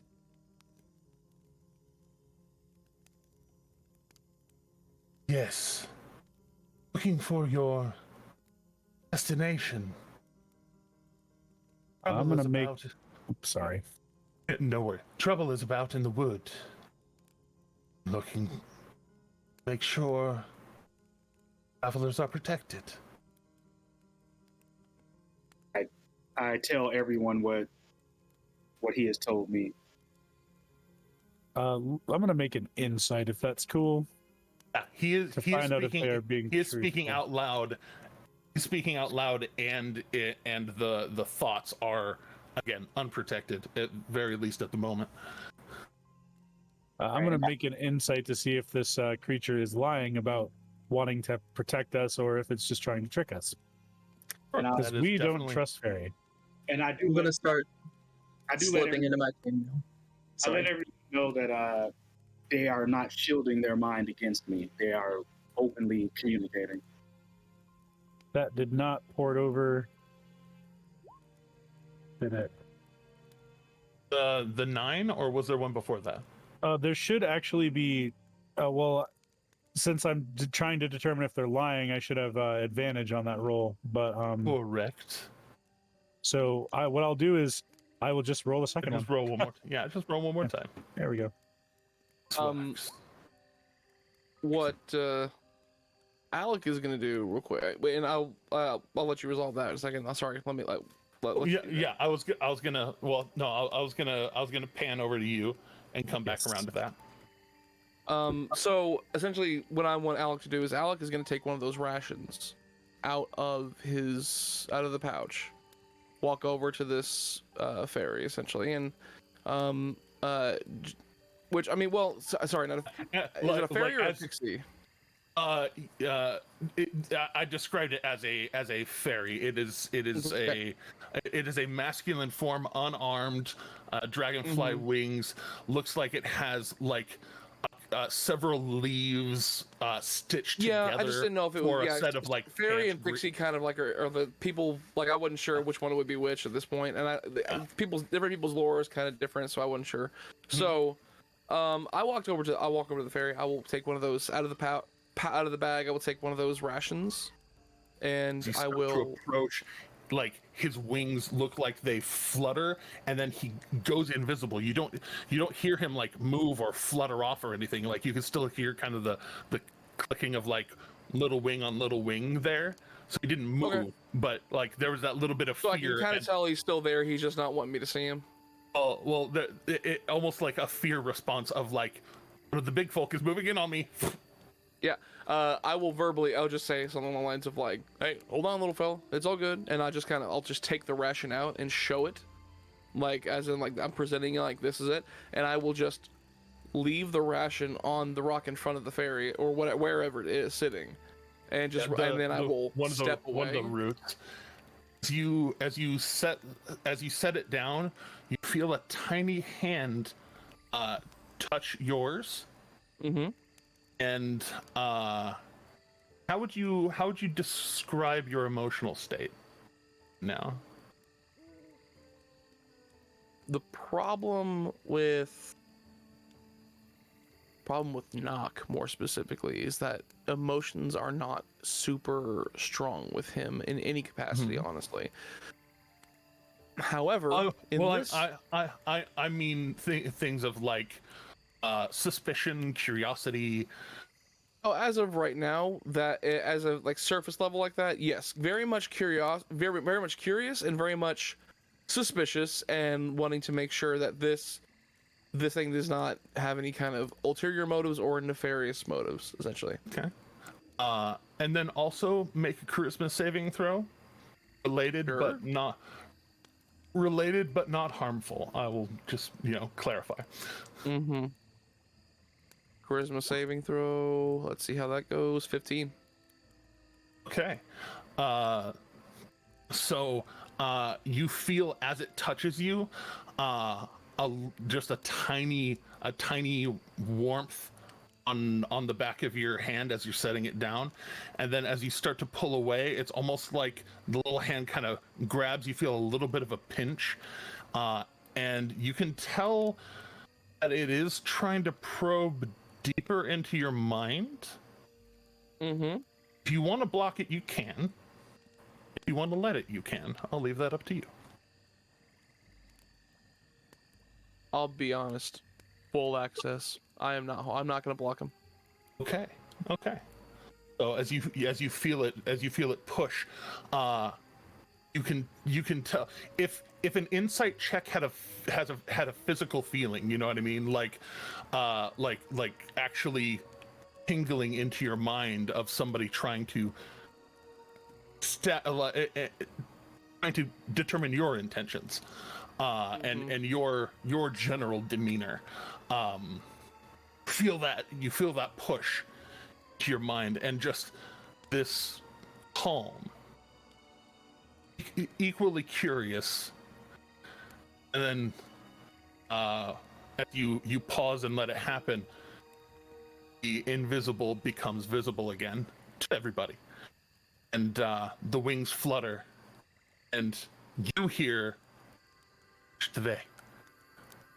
Those who understand hear, "You are good."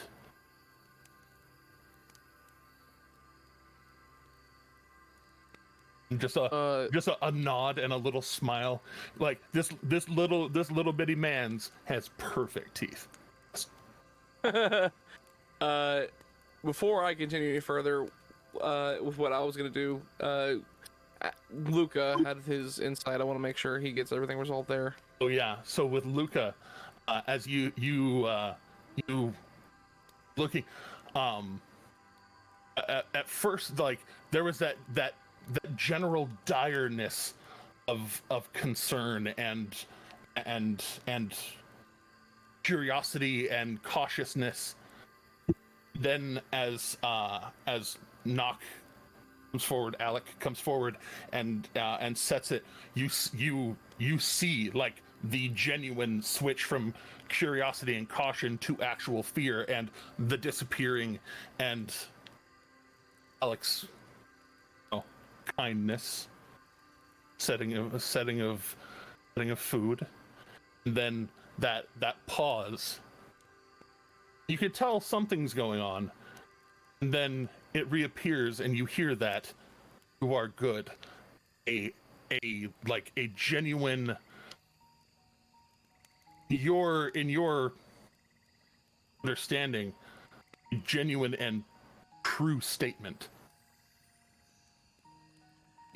He, the little one, has basically passed judgment on Alec.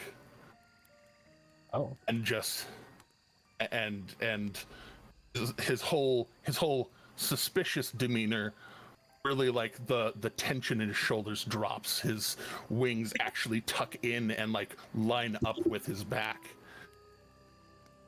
He kind of grabs one of the dry berries off the top of the ration and starts eating it as he almost tries to hitch a ride on Alec's hand. Okay. So I'll Luke- grab the rations. I'll kind of keep them in my hands so he can just kind of grab them freely. Luca Yeah. pauses in his translation because he's been translating out loud what the fairy's been saying. Pauses in his translation specifically to say, and I think it's being genuine.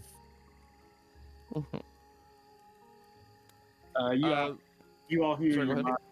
mind. You guys hear in your mind. I agree. I think we have nothing to fear. Yeah. Just one last little test from Alec, and those my intentions with this is that now that I got with him on my hands, hitching a ride, essentially, I'm gonna kind of walk back to the group a little bit. Obviously, him trusting me, and I'm gonna say, he's gonna say, Akira, I'm gonna need you to translate this, and then I'm gonna need you to tell me what he says back.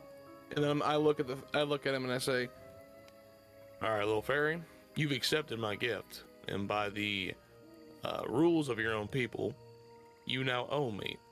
And the only thing that I will accept for your payback is to answer me honestly.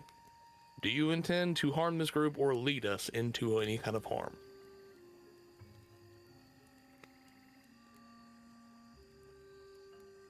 Kira translates. Question mark. All right, Akira translates. Just Okay. making sure. I don't want to assume or assign action. I want to make sure that. No. And I'm the same way. as you translate, it looks up and realizing that the one holding him talk, and he didn't comprehend, and the voice coming from greener one is comprehensible.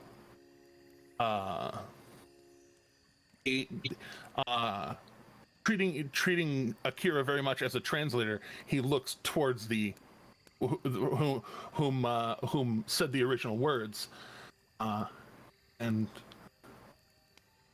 yes, I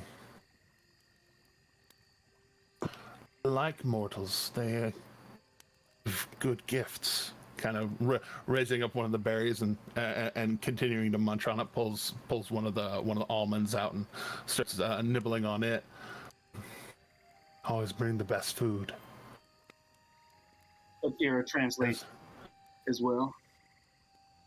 There's a whole coven, the Prowl.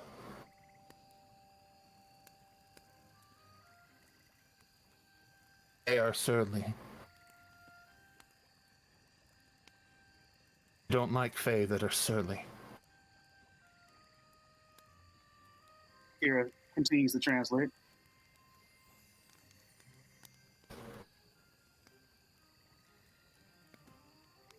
Do you know? I'm gonna say to Akira. Akira, can you ask our little friend this? Do you know of if one of the people or one of the fae in that coven goes by the name of Sothra? Before you can even translate, he hears a Sothra, and like drops the almond that he's halfway through, and holds open his hand, and and like all four of his wings like shoot out, and he's where? Not here. Not here. I translate not And there's that moment of like you see kind of the green and yellow envelop his fingers from tip to the top of the palm, and just all five of them are like up and out and waiting, and then he just kind of relaxes his hand a little bit, and it slowly disperses off, and like look down, like oh no, where'd my almond go? And kind of hops off, flutters down, finds it, doesn't even dust it off, and it just kind of picks it up and keeps eating it. Flutters back up onto your arm. So yeah, I translate Erdrin's message to the fairy, and then translate the fairy message back, but assuring them that there is no. I'm sorry, I pronounce the name for you one more time. Soulstar. Yeah, Asathra. I make Asathra. I assure them that they are not around. As you say it again, or you think it out loud again, there's that moment again of tension, but not but like the wings kind of like up and still kind of flutter back down a little bit. Stop saying that.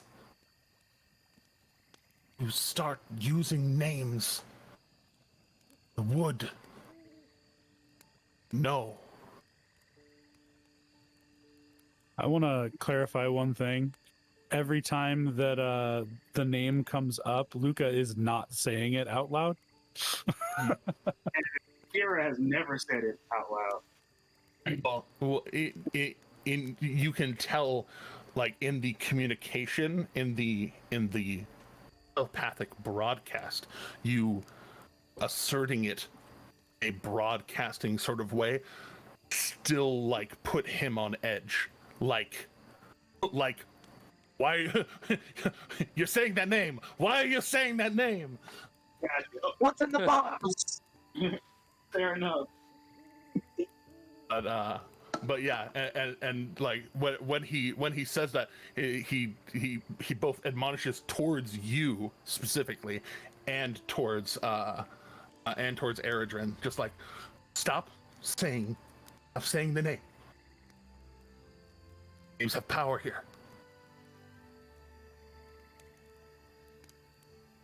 Do you know if this creature is part of this cup?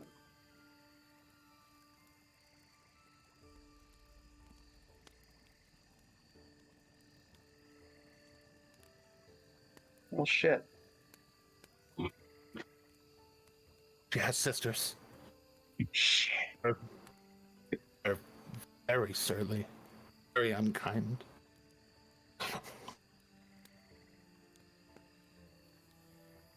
Picks out a piece of jerky, sniffs at it,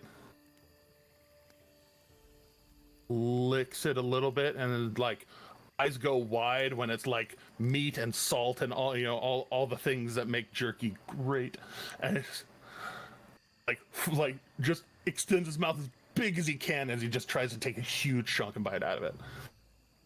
I've seen that. Hal could be like, I kind of thought that he'd avoid the meat, but okay. Stereotypes being what they are. And like, he's trying to chew it, and it's so hard to chew. Just and just splits it on the ground.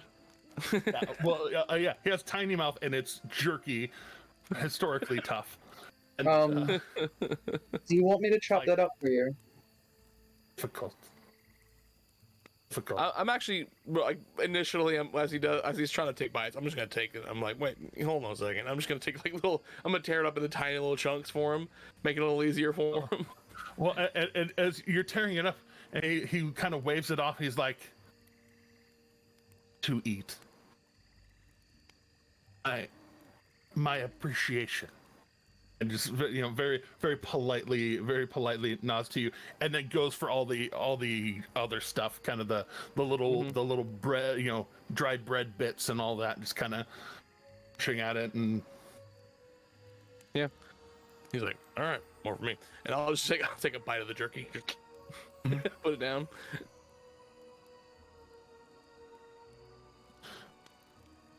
You should all rest. It is a dangerous night. We should light the lantern as well.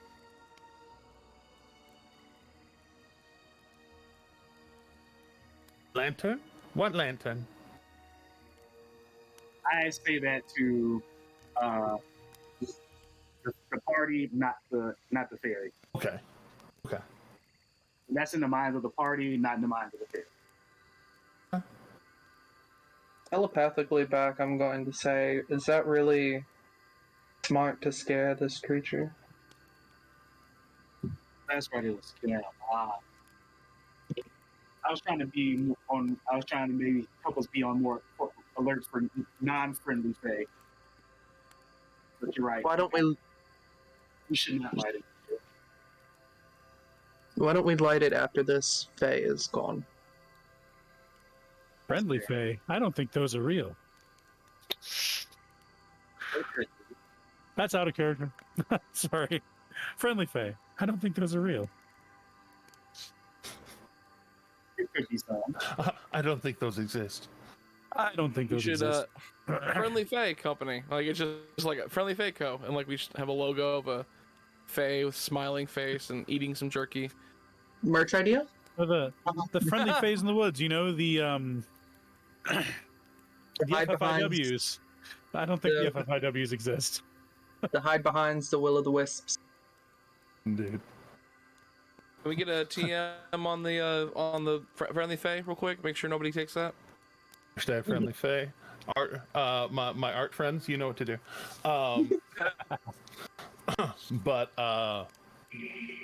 But yeah, he kind of settles in and kind of freeing you of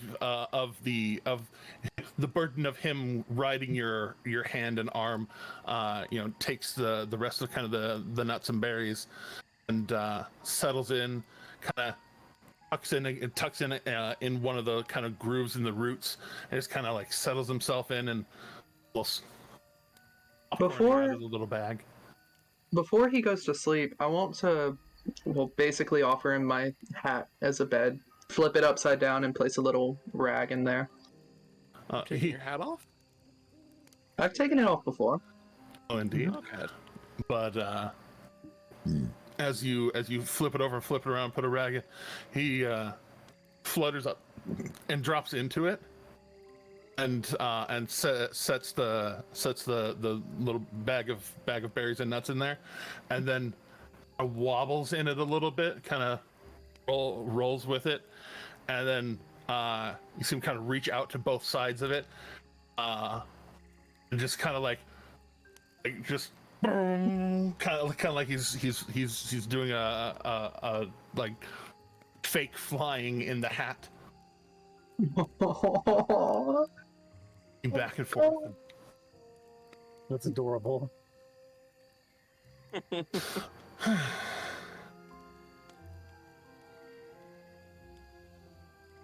In his head, Luca begins writing a small or a short song about a friendly, helpful fairy. Riding on an airship made of leather. Riding on an airship, yeah.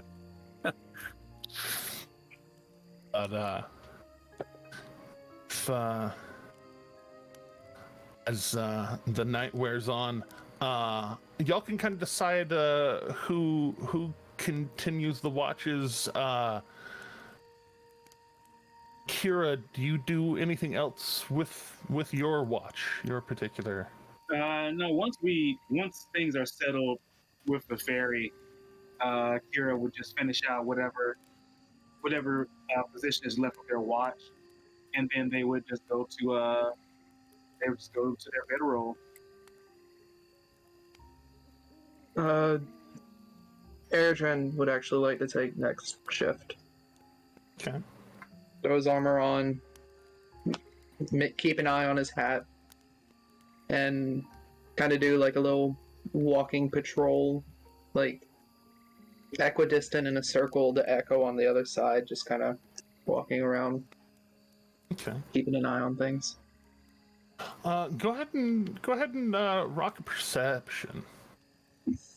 Great. That's something I'm very bad at. That's very bad. Oh my god, it nearly landed on nat 1, then it flipped to the 13. I nearly shat myself. Hey, it went the other direction. We love when it goes the other direction. Just so you know, you're not bad at it. You're average at it. Because plus 0. Yes. Boy. Hey, you don't Yeah, have negatives. Indeed. So, as you were walking around, keeping eyes out,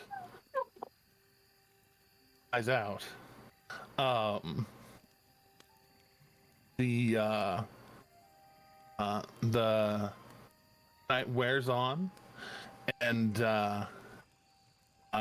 flipping back and forth, switching places with your echo every now and then, just making sure to you keep sharp. Your watch passes without no incident. Every time you look back and notice the fairy is still in the hat, still up, still kind of like looking around, taking in everything. Not constantly playing, but definitely kind of still curious with the way that the hat kind of tilts and moves. And as I have my echo patrolling, every once in a while I want to try to slip over and just teach the little guy a little bit if I can, like try to teach him like a little bit of Gith. Just like the classic, like holding up something and then saying what it is in Gith. One of those. Go ahead and make an intelligence check, just a general intelligence check. Well, I have good intelligence. Hell yeah. Hell yeah.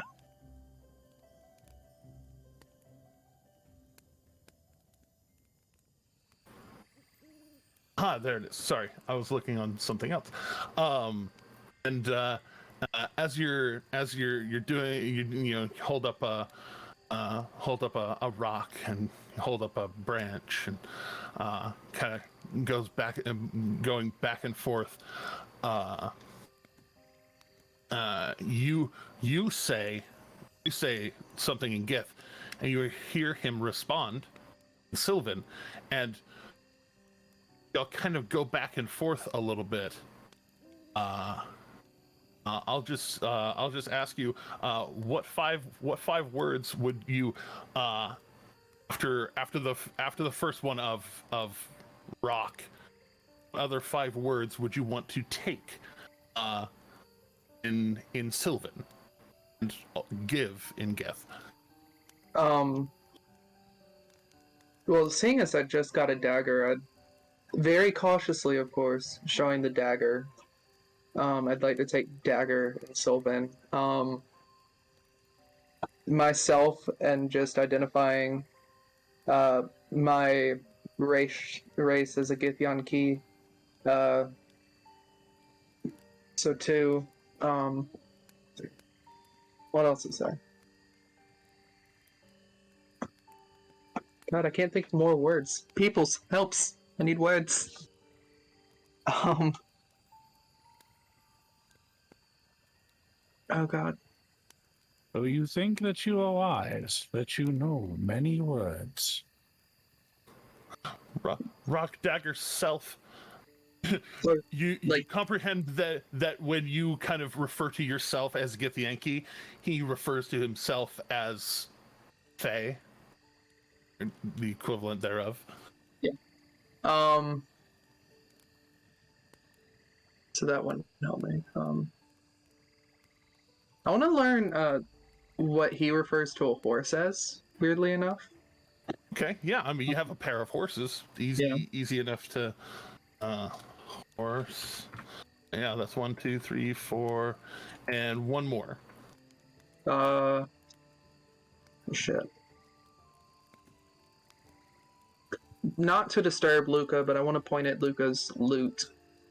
And I just want to learn what the loot... Okay.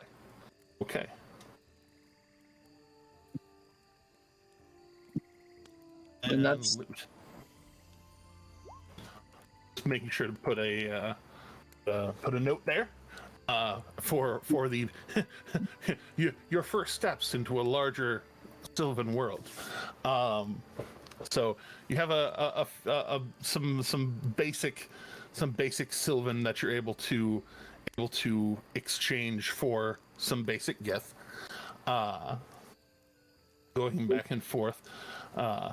As happy Sunday, as somebody who has struggled to learn new languages in the past, 6 words and getting them down solid is not bad for like a 1 or 2 hour lesson.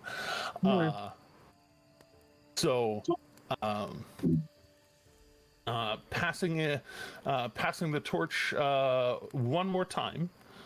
If anybody would like to step forward.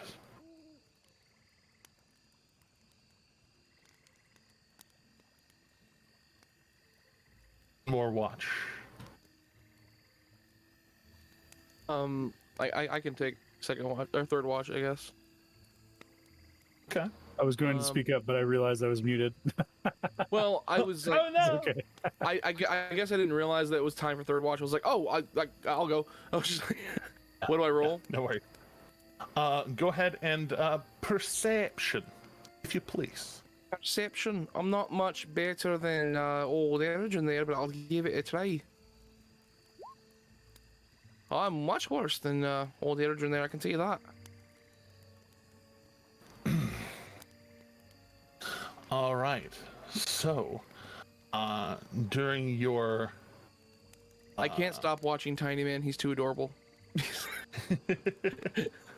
well, that's the thing though. Like you kind of splitting your attention between the little man and the area around. Kind of that thought of it, and you keep getting distracted both by Tiny Man, and then like there's that sudden thought of, oh wait, there's hags about. And it's like back to the then you're like, oh, but the little guy, oh, but the hags though. And kind of going back and forth a bit. Eventually, as you notice the sun start to rise and the sky get a little bit brighter, you look and kind of take in the sky through the trees. It's not the thickest tree cover, at least not where you are right now, but it is shaded. Let's go ahead and have... Actually, it is in fact your turn to roll a d8, or a d12 and a d20. A d12 and a d20, okay. So, d12, Ooh. 10, and then a d20, a 3. Cool. So, as you notice the sun rising, the rest beginning to come to an end, you turn back and the Fae is gone. You go to see if he's still in the hat bed, and he is not. Okay.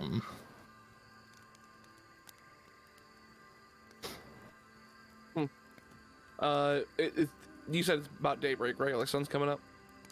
Mm-hmm. Okay. I'll just kind of like go over to Eridrin and kind of nudge him and say, Hey, little man left, I guess. Oh, I'm not sure where That's it just went. weird. I also thought he was gonna help us get through here, but I'm not sure what his plan was. But either way, it looks like he's gone. he was cute. He taught me some Sylvan. Oh, well, that'd be useful. Not much, but we can possibly get by in a simple conversation of only nouns.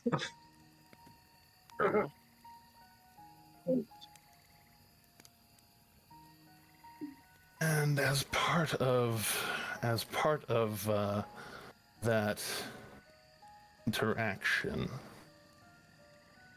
Almost learned enough Sylvan to play rock, paper, scissors. it's true. It's so true. Rock, paper, knife. Boulder parchment shears. Yeah. You got half of a shear. You got boulder. And if each of you would very kindly and politely reload your pages, each of you is going to be missing something out of your inventories. Oh no. Ah, We got no perception check for that? We were asleep, man. Oh It's all good. no! Passive. I gave perception checks. Hey, well, It's Alex. yeah, Perception checks to each of the guards. Oh no, he was a sneaky boy too. Not all Alex's fault, but It's Alex's fault he didn't get caught in the very last one. What did I- Some Yeah, things a little things a little smaller than others. My goodness. Just little things, a little hammer here, a very shiny, beautiful amethyst stone there. My amethyst? Uh-oh. Oh no! Don't hate me! I'm so mad. Don't hate me! That was a 50 gold piece amethyst gem, sir. I know, it was shiny and pretty, and wouldn't cripple you if he took it, but still angry. I deserve it. I deserve mine. I don't remember. Okay, see, this is a stupid thing. I rolled for it, and I think he got one of y'all's tinderbox. He got a I found what he took from me. hammer from one of you, candles from one of you. He took my playing cards.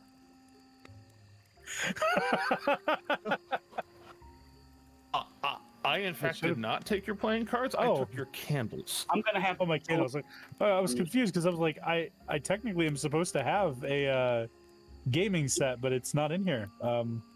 So he But- takes Oh well. He Maybe he takes- took You those. I don't probably- know. he takes a You probably tinderbox. should have those. He takes candles. He takes a hammer. But for me, he's like, ooh, I don't know if it's 50 or 100, but amethyst gem this fucking big, and it's just like mine.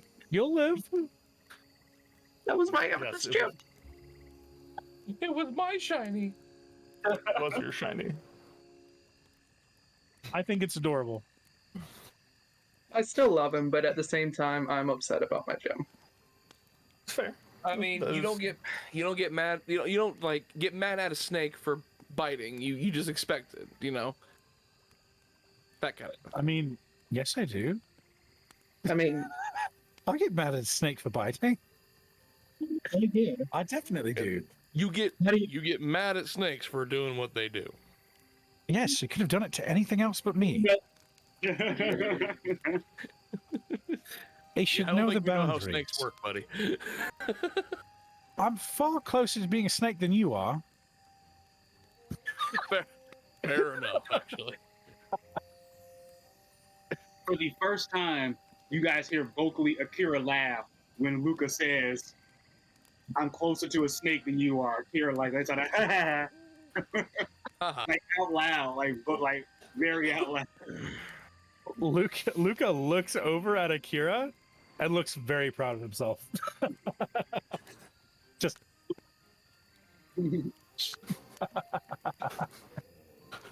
even let with him use that, my Very, Alec will. very brief distraction. That's the same kind of look that me and my siblings would get if we could ever get my dad to laugh bigger than just like a smile, because yeah, man was stone, just solid stone face, and then if you could break him where he actually belly laughed, you were the king or queen of the house for days. Yeah, I will say that whenever he, whenever Luca says what he says, and then Akira laughs, I'll look at them, look back at Luca, and just go, kind of give that look of like, hey, you gotta laugh.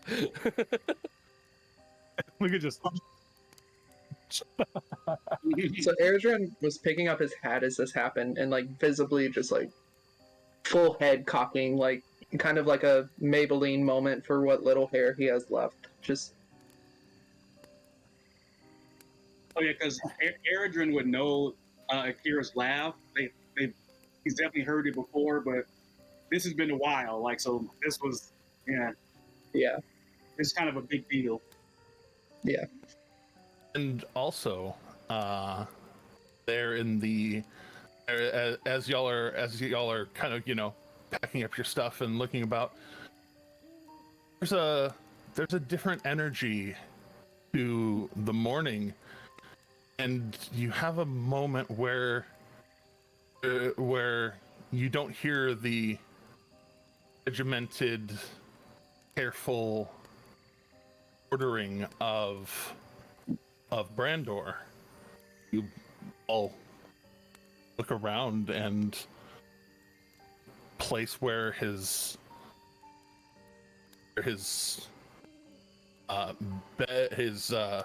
bedroll is still bedroll. The backpack, the gear, and the man nowhere to be seen. Alec, do I get to be mad when they steal a whole Brandor? What do you mean do they steal a whole? Or is it just in Oh. their nature? Well, I don't. Is that? That's weird. Akira's gonna start examining Brandor's bedroll, looking for any sort of clue. All right, And go ahead. I don't think he's hiding underneath his bedroll, buddy. We're just looking for a Go clue ahead and investigate. as to what could have taken. Yeah. Oh, my dice roll is so slow. I probably don't with a 12. We'll see. The possible. Okay, a 12. With a 12, you look, and the bedroll. It doesn't look like he Master Yoda'd into his bed or anything. It looks like he got up. And you follow some footsteps, and kind of look. It looks like he went up to patrol, like one does in the early part of the morning. Perhaps somebody who was keeping watch didn't notice, and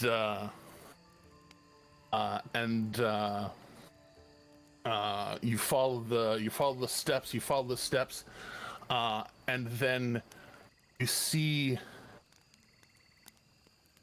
them lead to a small ring, about 5 or so feet in diameter.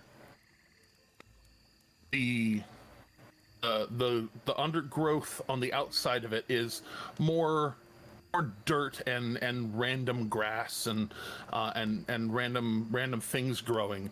Inside of this circle, the outer side of it looks like small mushrooms, red, yellow speckled on the top. And though each of the mushrooms is a little bit different in size, a little bit unique, each one, they form a nearly perfect circle, your estimation.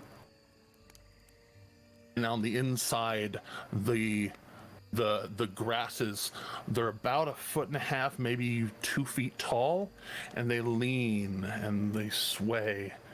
A breeze that you don't see and that you don't feel.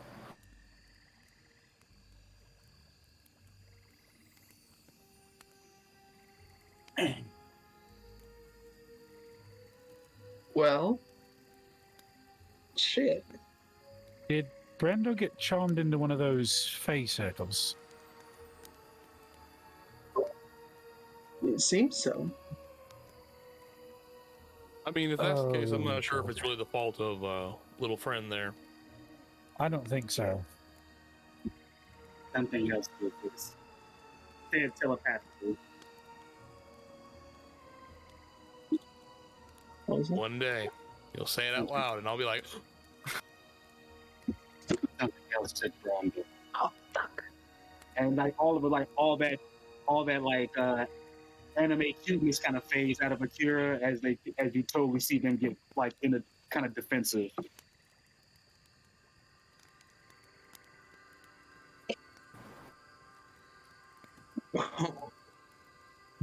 Well, guys, what do we do? We can't I all don't know, go, what do can you we? think, Blackbird? You turn around, Blackbird stretching themselves out, reaching down, stretching. They're still there.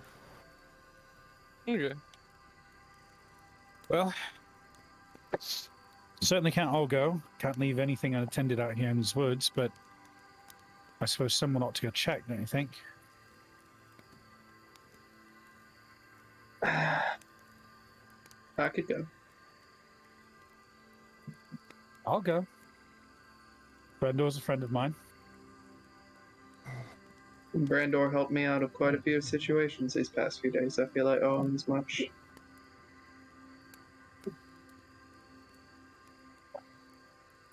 And you talk about if that is if those tracks are accurate anyway.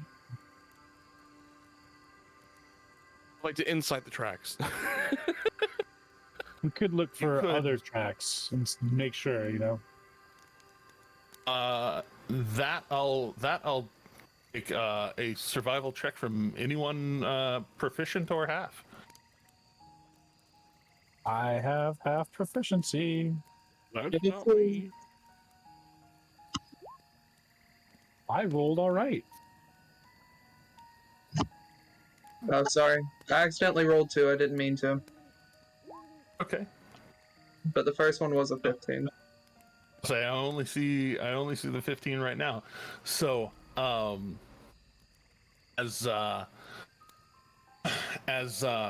both of you as you voice that, the both of you kind of like one of you looks one way, one of you looks the other, kind of exploring around the area just a little bit, and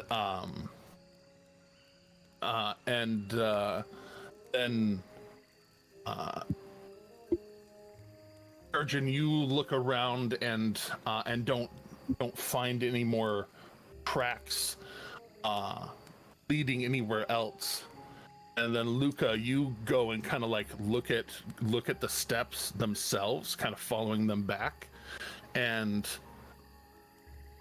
somebody were to say craft these tracks, at least without the assistance of some sort of extra magic that probably would have made at least some sort of noise, brought some sort of attention to itself. The tracks are authentic, the best of your estimation. That's unfortunate. All right, then. Who's going with me? Aradrin? Well, Blackbird takes a moment and as you said we can't all go. Do you need me to stay and watch the horses? Preferably more than one person. I'll keep him safe. And he opens his hands, and this kind of spectral bird starts to form between his hands. You know me.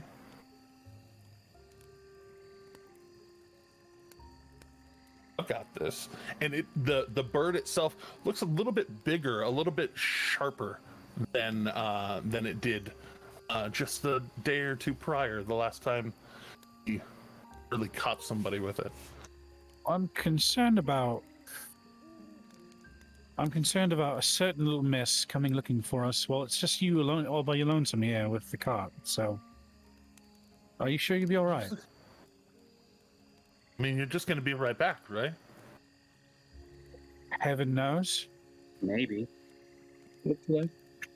I mean, Think I should start trying to follow the road out of here? I don't think so. You could attempt to get to Hopperdoke. Oh no, it's still several days.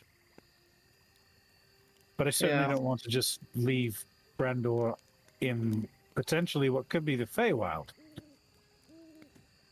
Is that where these Especially things go? I don't really know where these things go. Well, history. Well, check. I could roll one, sure. On the other hand, though, For religion, I history or guess- religion, your choice. it's the same bonus. So I'll just keep the history. Okay. Okay. But on the other With hand, I that- suppose we do know a certain name we might be able to invoke when we get to the other side. Someone who might be a little helpful to us. or may want to try to find someone to kill us. I'm talking about the satyr. Ah. I mean, he paid me back, but we saved his life. Yes, true. So yeah, I guess yeah, where do these kind of things go if I know with my check? With your check and you know evaluating the scene makes a lot of sense that a random natural nearly perfect circle probably has a connection to the Feywild, and especially as air here in the forest right now is pretty still, that grass is waving like very nice breeze, not a strong breeze, but a very nice breeze is breezing through them. All right, well, I'm going to say this. A lot of sense to you.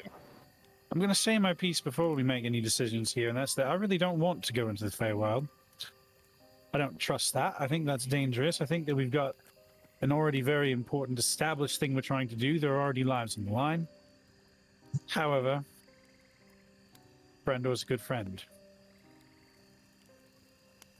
And I wouldn't want to leave a man stranded alone like that. You don't leave a man all alone to fight by himself.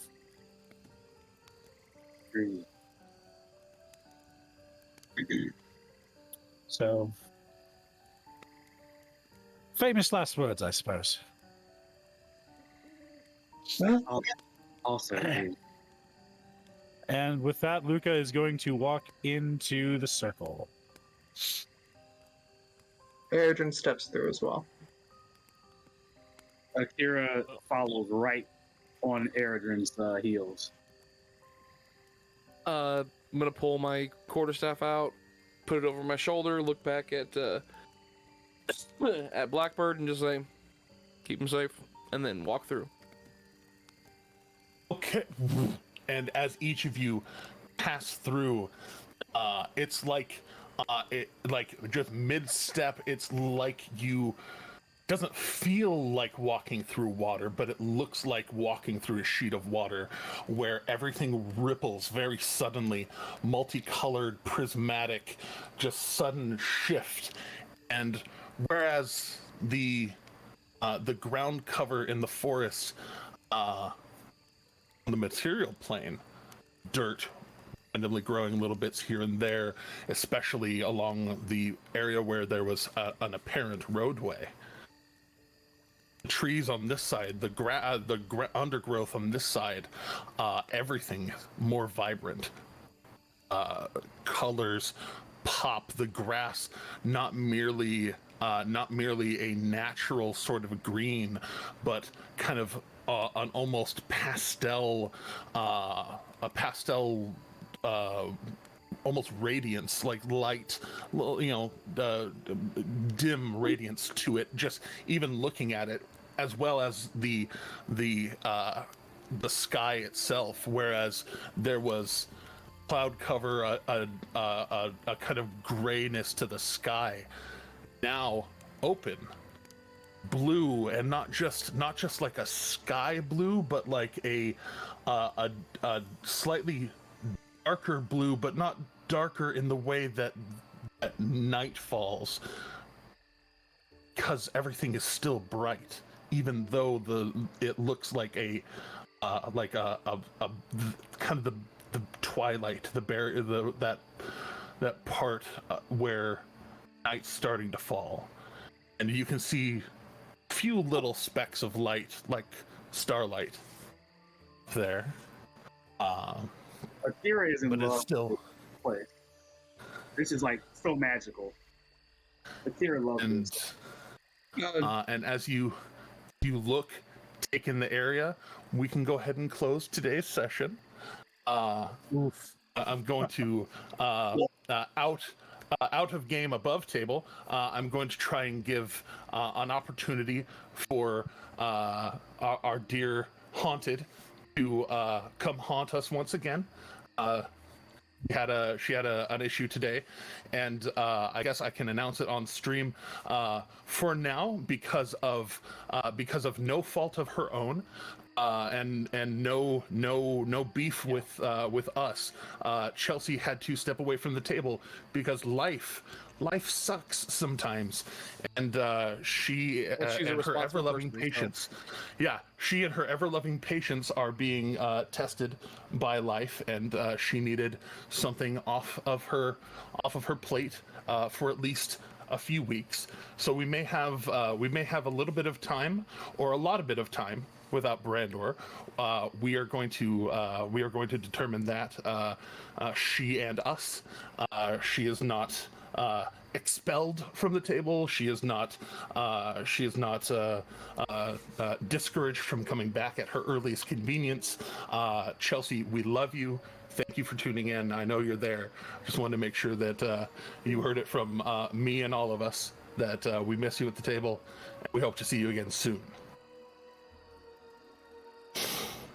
But thank you as always for tuning in. If you want to hit up the patreon.com/onceupon-a-d20, just like it sounds. But until next time, as always, remember that kindness is free. Keep going.